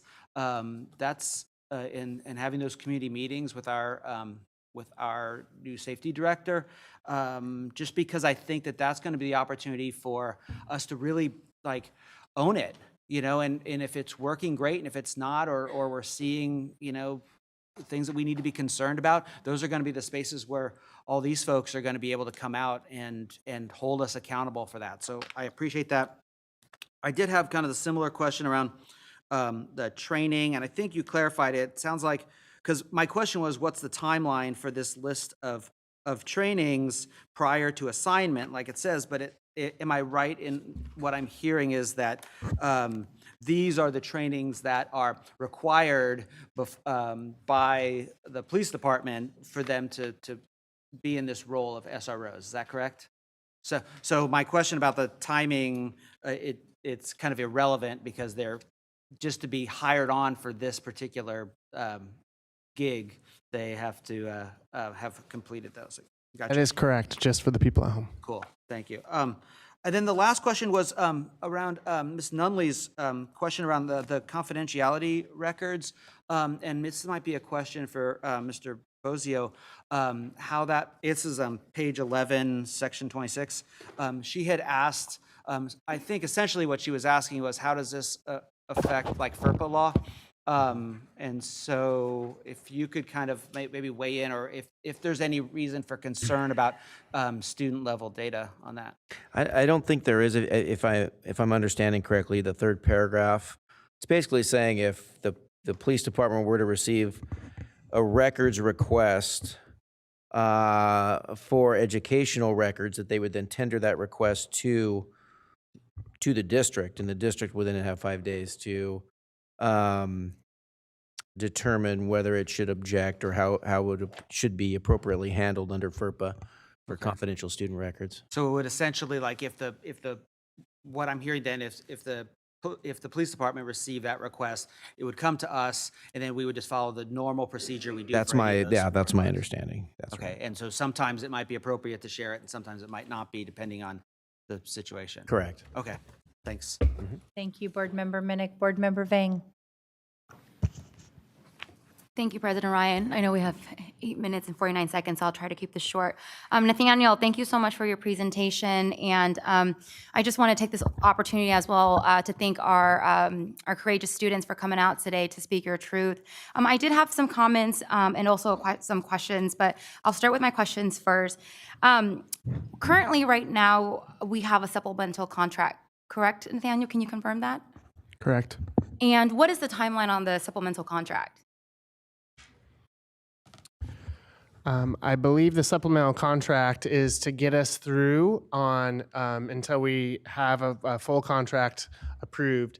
I also believe that the supplemental contract does also help us bring in other support for after-school enrichment activities and athletics and such like that. So, for example, at recent football games, there are SROs that have been brought in those events as well. Okay. Is there a timeline, though, on that supplemental contract when that ends? Is there a timeline on this contract? Yeah, you can. Please. In the interest of time, I can answer that. It's not a supplemental contract like an MOU that's been signed, but basically the school district has contract with their supplemental employment unit for the sergeant, which is Sergeant Brown, and then from 12 to 5 during school days, and also for athletics. And so it's just really a day-to-day contract at this point. Okay. It can be terminated at any time, and if this contract were to be approved, it would supersede. Okay. Okay, thank you. I'm also asking this question because I think for me, there are some items that, some red flags. One is, as chair of the policy committee, I know that our committee has been working incredibly hard on the board policy around questioning and apprehension and the roles and responsibility of admin. Right now, it is a 11-page document, and I know that the committee and community members have worked incredibly hard. We've taken language from the ACLU. We've also taken language from the Attorney General when they were making recommendation regarding Stockton's police department in their school district. We've also looked at Elk Grove. I think the Black Youth Leadership Project has done some incredible work with Elk Grove Unified, and we're working hard to make sure that we have a comprehensive policy. I think for me, it's also very important to have a policy that actually comes to the board before the actual contract. And I say that because in the rules and regulation admin piece, if I recall, in terms of what we came up with in the policy, is that admin would also be tasked in collecting this data. And I want to make sure that we have alignment, right? And so for me, that's one red flag. The second red flag is also we have not yet hired our safety director, and I want him or her to be able to actually, chime in on the actual contract itself. And so that's the reason why I'm asking about the timeline on supplemental, because if it's not until December, or if we can continue it, I would like to have the safety director on before we vote on this contract. The last piece is, I really want to challenge the board. We talk a lot about reimagining school safety, right? But can we imagine as a board and as a school district, reimagining school safety from the perspective that we don't have to use our educational dollars to fund law enforcement? And I hear Member Pritchett on, it's not just Sac City that's within the school district boundaries. I understand that we, have county jurisdiction, but it's also important for us, I think, if we don't vote on the contract, to have strong solid MOU language with our partners. And I think that for me, I feel like that suffice.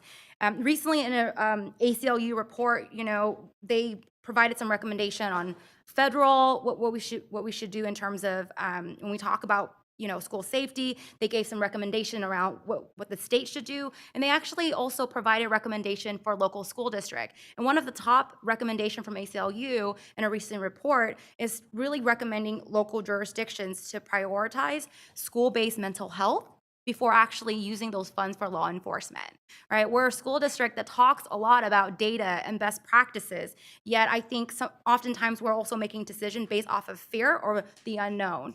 And for me, I can't vote on a contract given that I don't have that data in front of me to prove to me that having police officers, even though they're not cited they're not at the school site and they're roaming, our school district.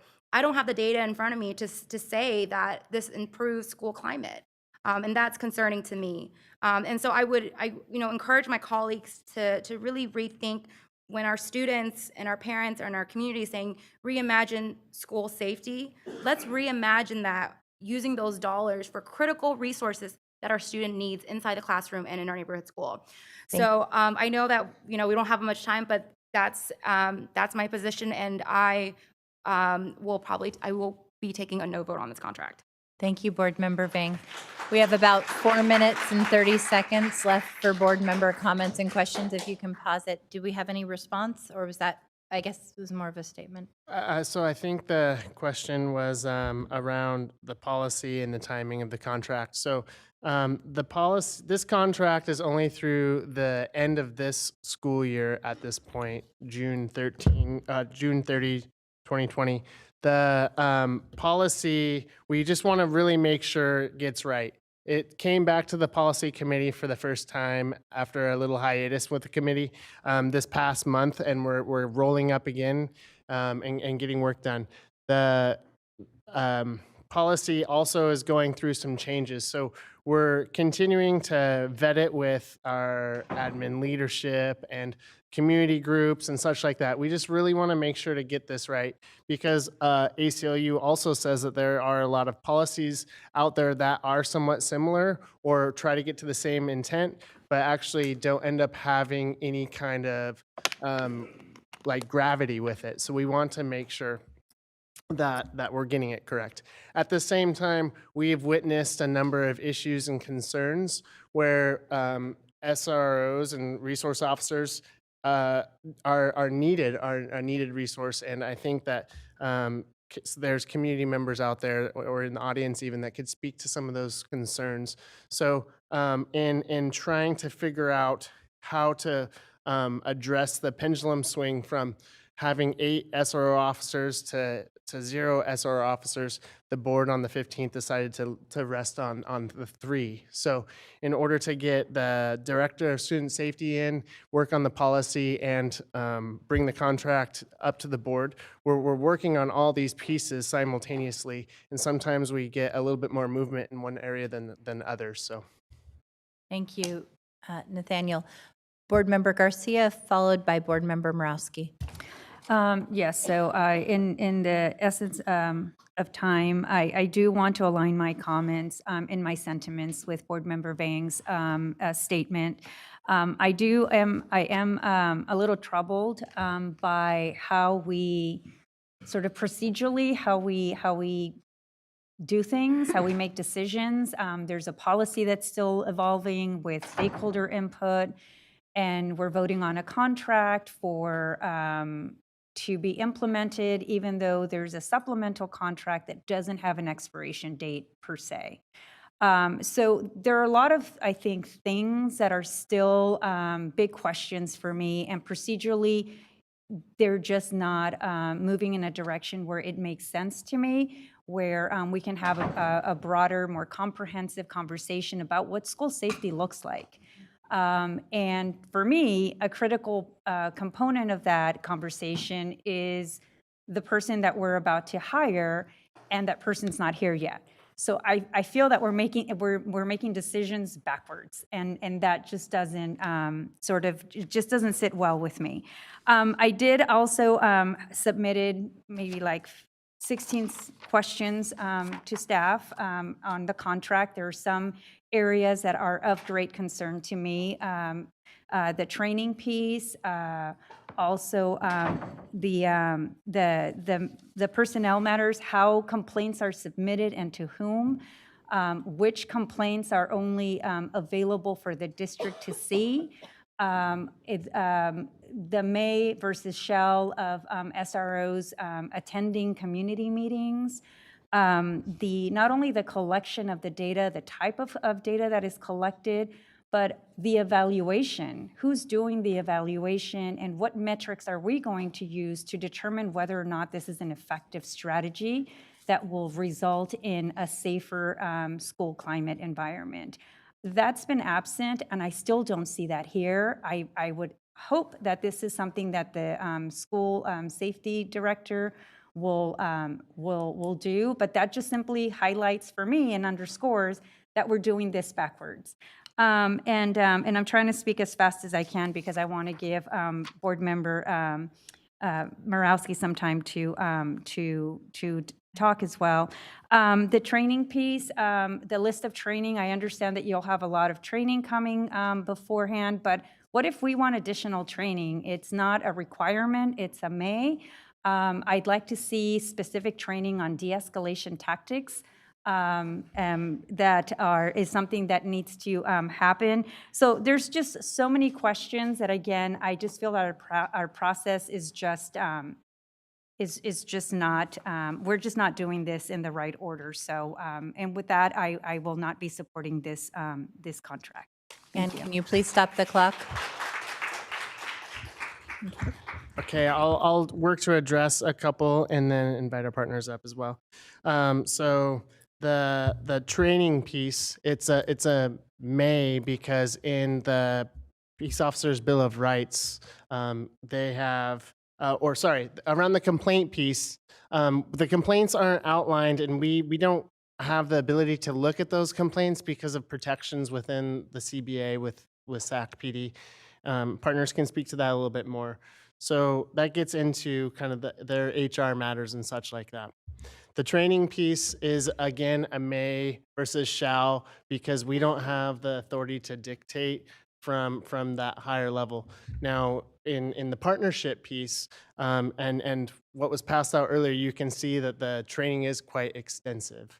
So some of these mays and shalls just come to the fact that the police officers are not our direct employees, but rather a partnership through this contract.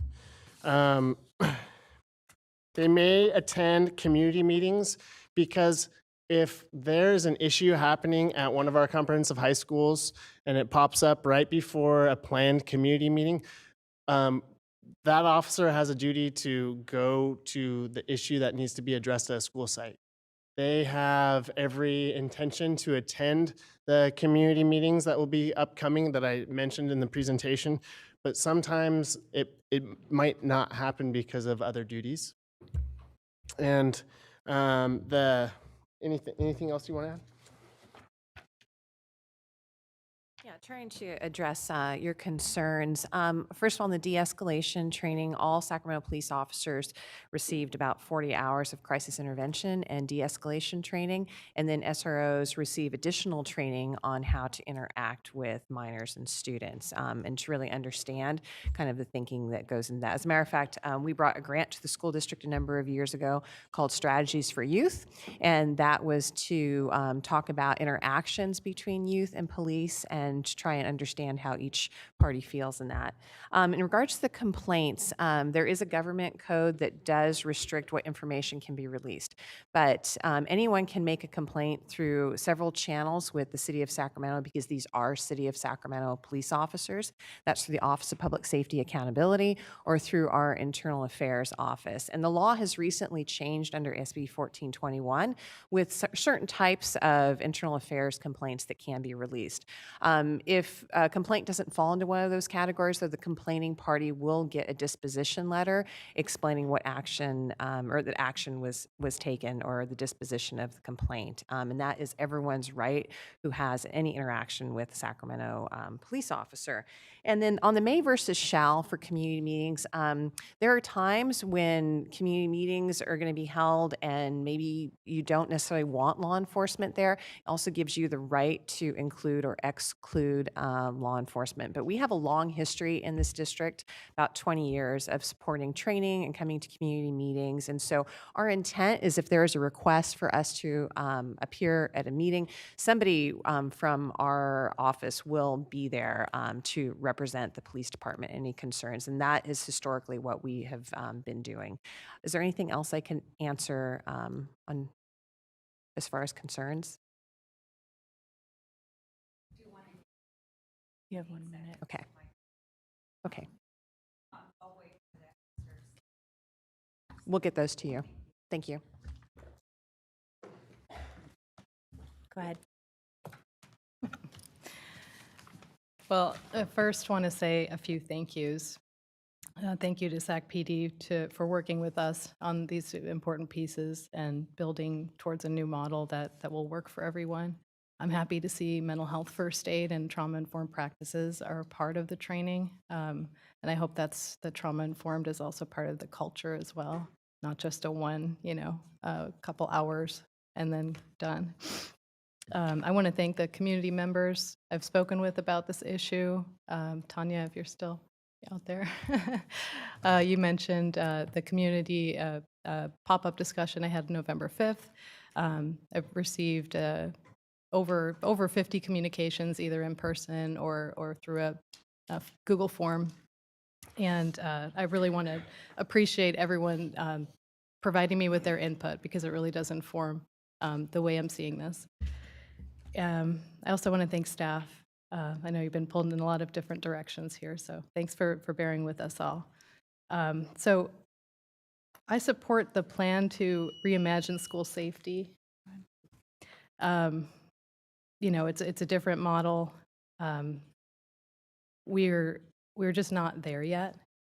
So I think, to echo Member Garcia's procedural concerns and some of the timing issues, the way I'm seeing this that we're voting on today is this is a 2019-20 contract. This is a placeholder to get us through to where we're actually doing the work through this school year to then really implement the plan next year, honestly, because it's taken a long, long time, longer than I thought. And that's not a hit on anyone. It's just our system, there's a lot of considerations, and we can't make our system move faster than it's ready to move.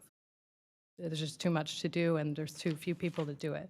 So that's kind of how I'm seeing this. So I had one question, and that's to describe how the site administrators can access SROs through this. And then I have a couple of other comments. So in this 2019-20.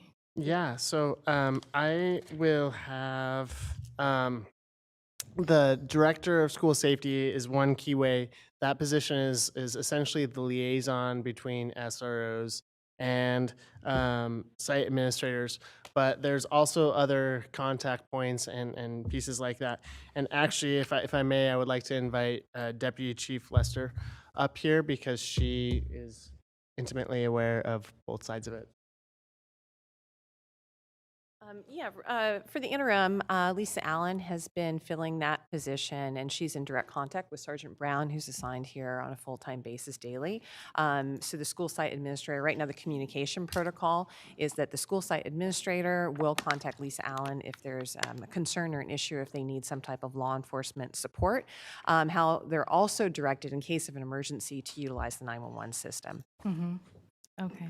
And so on what issues are administrators able to access SRO support?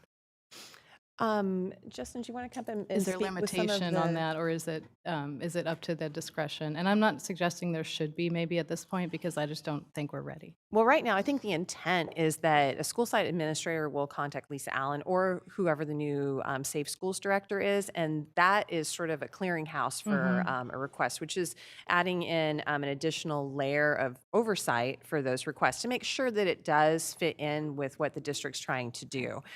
So I can, if I can have Justin speak on maybe some of the requests and some of the issues that he has had over the last few weeks, that would be helpful. Sure. Sergeant Brown, Justin Brown, the police department. Some of the issues that you guys, administrators, may be able to access law enforcement, obviously the chief mentioned calling Lisa Allen, but you guys would necessarily call a non-emergency number. And we're talking incidents like fights, simple maybe arguments or disturbances that administrators may not be able to handle at the time. What specifically are you looking for?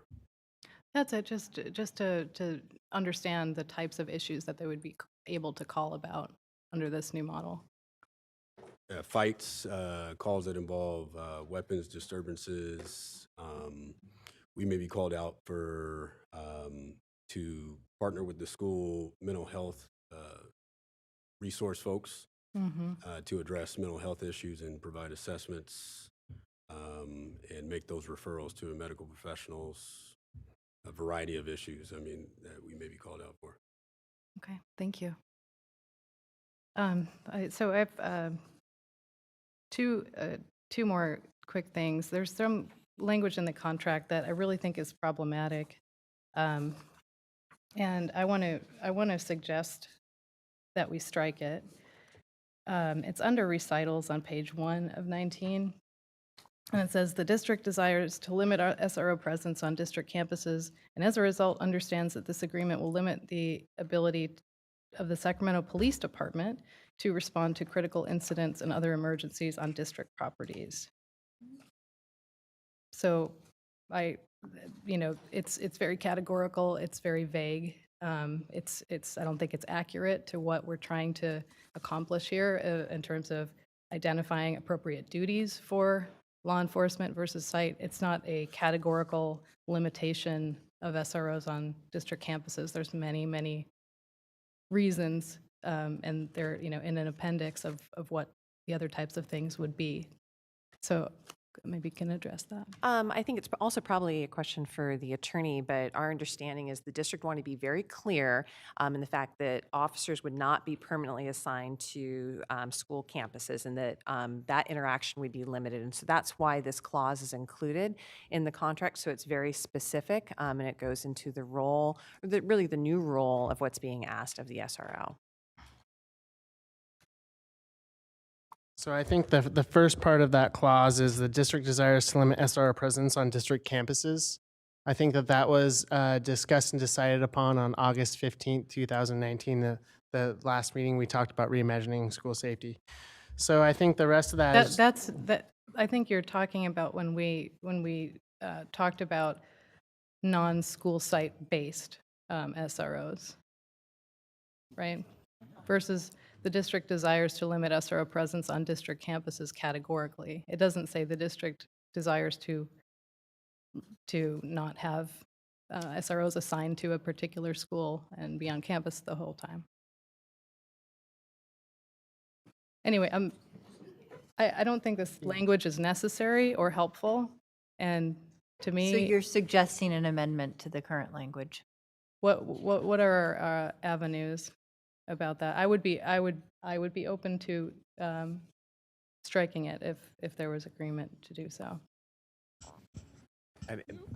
That could be a motion to do that. Of course, then the city would have to take up that language as well and review that, and that could probably delay their decision on that a bit, I would imagine, since they would have to review a change like that. But it's in the recitals section. I think the intent was that our understanding was that was what the direction was, at least for the first part. And the second part, it may not really be necessary. I think that was something that PD was asking to include, the second clause.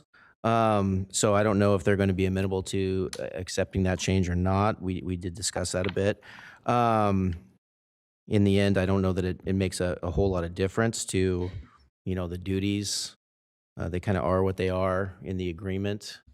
And Yeah. it's in the recital. So, but that's up to the board. Well, I just honestly don't understand why it says that it will limit the SAC PDs, not just the SROs, but SAC PDs generally. Limit SAC PDs' ability to respond to critical incidents and other emergencies on district campuses. I mean, that's not what we're going for here. We're not trying to limit the ability of police to respond to emergencies on district properties. I just don't know why that's in this contract.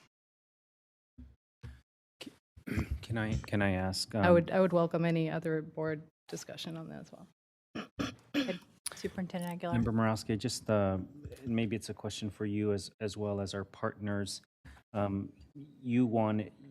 you seeking greater clarification or clarifying language about the decision of limiting the stationary effect of the old model on campuses as opposed to sort of the roving nature of It it. could be clarifying, or it could, I mean, I don't see any usefulness to having the section in terms of the second part where it says we're limiting the, So, what's that?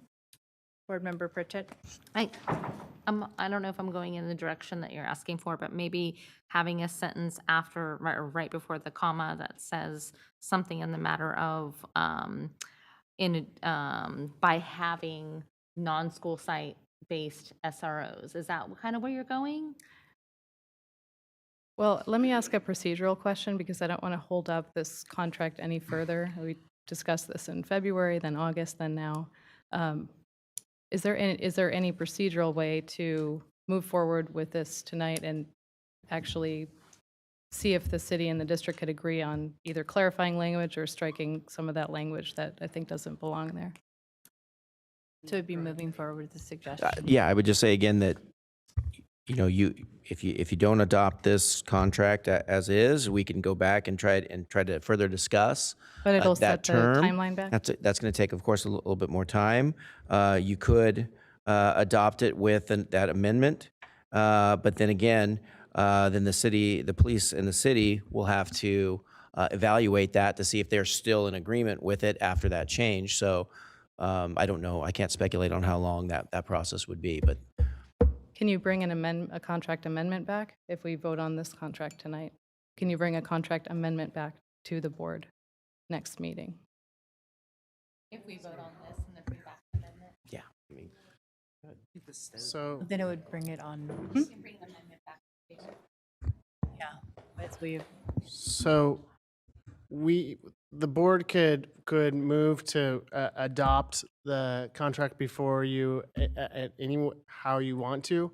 Then we're gonna have to take that and go work with our law enforcement partners and the city attorneys.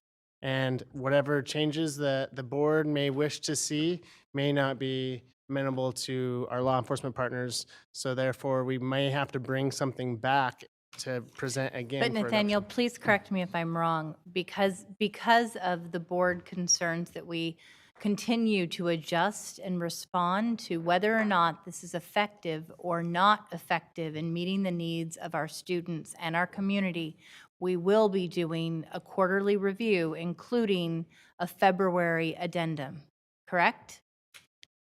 An addendum, that could be possible. That's not necessarily on the agenda for an addendum. If we need one, that could be a possibility though. But we do intend to come back with updates to the board on reimagining school safety, everything from working with our law enforcement partners to the director of school safety to the data collection pieces and community engagement processes. One thing that we did here is around the response times from Member Pritchett, and so something along those lines we're going to have to figure out what that looks like and how we track that and who tracks that. But those are all pieces that we can use.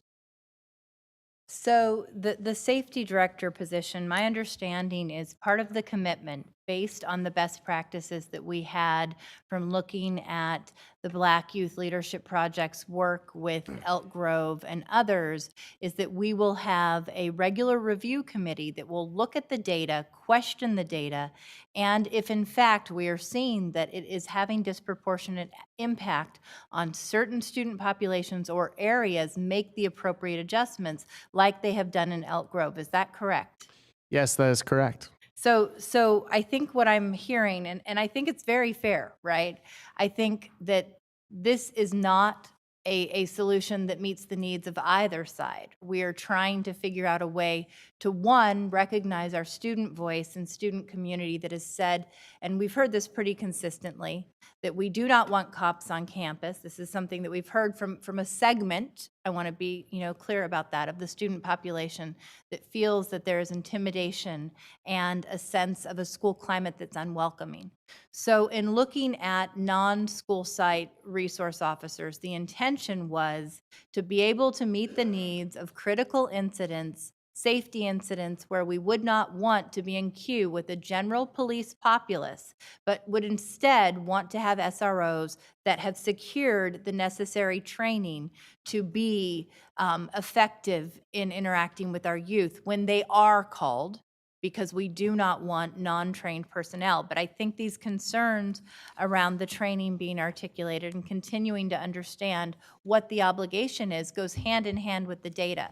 I'm very appreciative of the data that we now are committing to gather, but the reality is this will only be effective if we are in fact working with the same constituencies that are helping to hire our school safety director, so that we're reviewing this and making the commitment to the necessary changes. Whether it's, as Michael Minnick said, one way or the other, we are using this in real time to say, is this meeting the needs of students and our community and our educators at large? And so I think that as we continue to move forward, I am very happy with the work that we've done with the ACLU model policy. And I think that that's probably going to continue to need to evolve too, because I think we even saw from the best practices with the ACLU policy that that needs to be further simplified if in fact it is going to be of relevance and use to our students, our educators, and our community at large.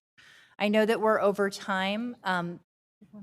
Board Member Morowski, you have a final question. I'm sorry I cut you off, but we had already exhausted the clock. I'm sorry. It is such an important issue. Thank you for allowing that.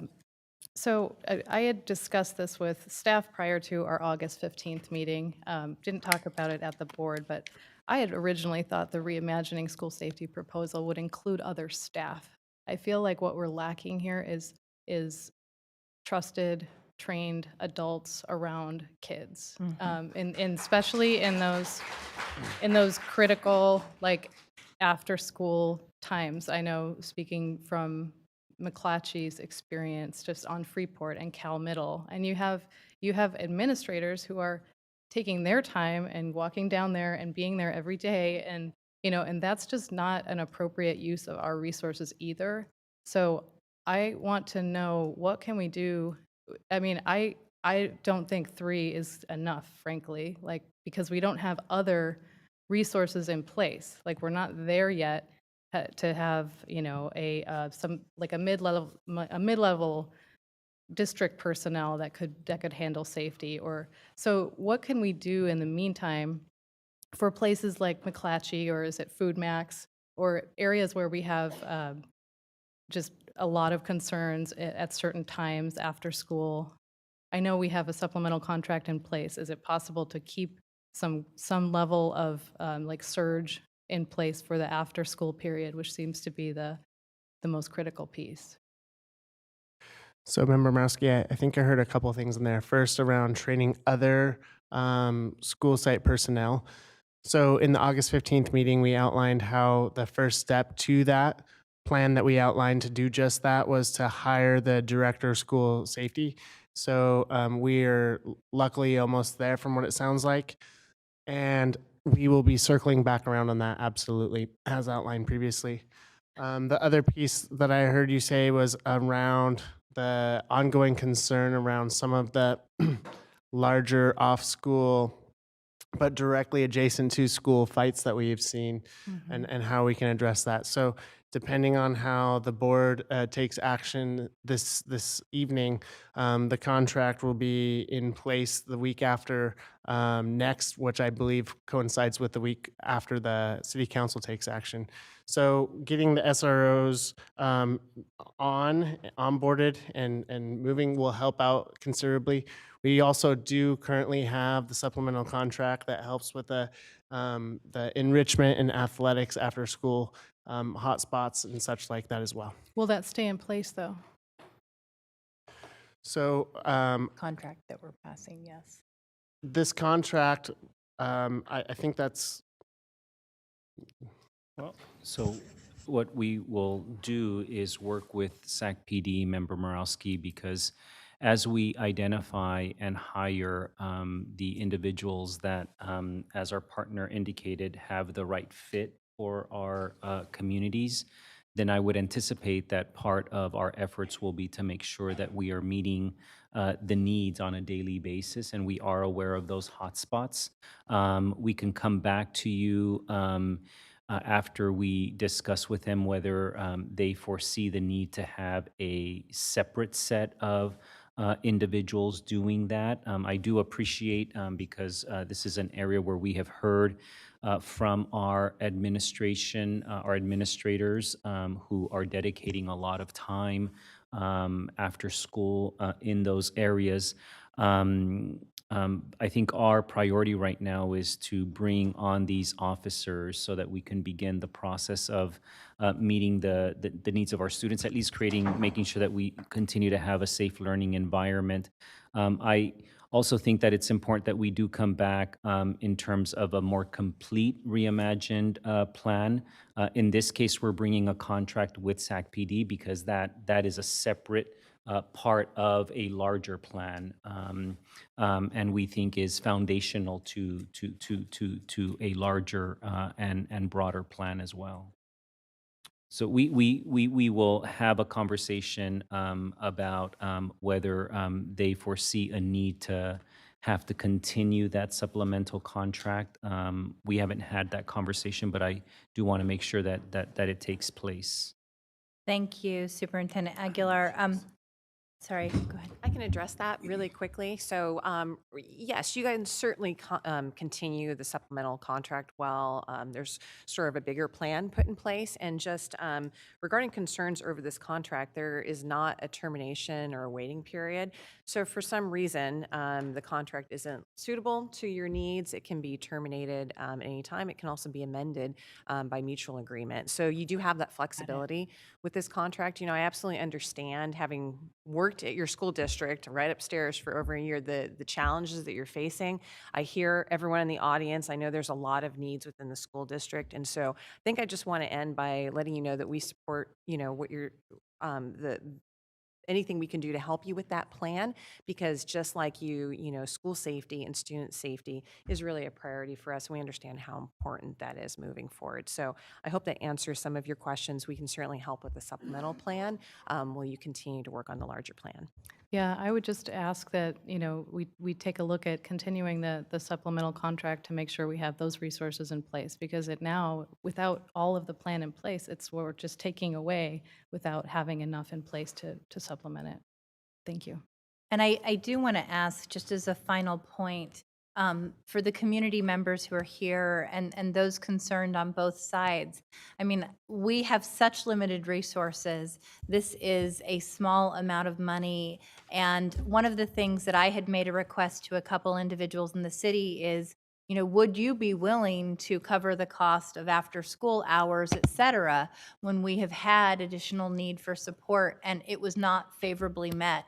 And so I do think, as we continue to recognize that we have a very limited pool of resources, we need to do a better job as a school community in advocating for the city to provide after school hours and weekend supports to our communities for our youth that are absolutely their responsibility as much as they are our responsibility. The one other thing I would say is on the mental health front, I am so appreciative of the comments of Danelle and others. And the reality is we do need social workers. We do need mental health providers in every school site. There are multiple conversations happening right now with the county. One that we know Danelle is very intimately involved in, Member Morawski as well. Another that we've been having, we're looking at a multi-million-dollar investment, right? So, you know, 3 times more than what we would be talking about for this to really be able to provide the kind of supports to have the intervention. And I think that it's absolutely critical that we have you as partners to advocate for those resources, because the county dollars for mental health prevention are there. So with that, I'm going to take a motion for a vote. Second. All those in favor? Aye. Those opposed? No. We have a preferential vote. Student preferential vote. No. Thank you. Member Ryan, I have a request. And Board Member Pritchett, yes? I just wanted to reiterate my request and ask kindly for the board to pull the committee report that you guys are, or the resolution committee that you guys are putting together, and bring it to a board learning session. That way we can all work on it together. Okay. Yes, sorry, thank you. It's late. Board policy. Item 10.0, the consent agenda. Do we have a motion to adopt the consent agenda? Do we have a second? Student preferential vote. Yes, on our open session items. All those in favor? Aye. Item 11.0, business and financial information reports. Receive reports, 11.1, enrollment and attendance report for month 1, ending in September 20th. Are we receiving those reports? Okay. I guess so. Do we have any public comment on that? I know Cecile often does. Okay. We sure do.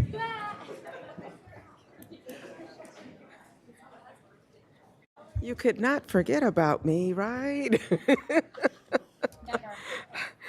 So obviously, this is the first month, and it says that it is ending September 20th, and so we're getting it November. So it appears the second month should have ended probably around October 20th, so I'm hopeful that we will be getting... I'm sorry. If I can ask everyone to move their conversations outside, we're unable to hear our community members' public comment on our suspension reports. Thank you. It's not suspension yet. We don't have those reports yet. This is attendance. On our attendance report, thank you. Yes, attendance report. Here. And obviously, the rates don't look that bad just yet because it's the first month. But I also am anticipating that we should be getting month 2 pretty quickly. The other thing is, obviously, I am looking forward to seeing the suspension reports. And then I'm wondering, and I'd like to make a request, if we could possibly start seeing chronic absentee reports for each of the school sites. I think that would be something that a lot of the parents, from what I have heard at a number of the meetings, they would appreciate hearing that. I think So, that's an excellent idea and certainly consistent with our Be Here campaign. Wonderful. Thank you, Ms. Thank you. Nunley. Item 12.0, future board members and locations and meetings and location dates. We will be meeting next on November 21st, 4:30 p.m. closed session, 6 p.m. open session. With that, I will entertain a motion for adjournment. Oh, we still have to go back into closed session. We are going to adjourn back into closed session.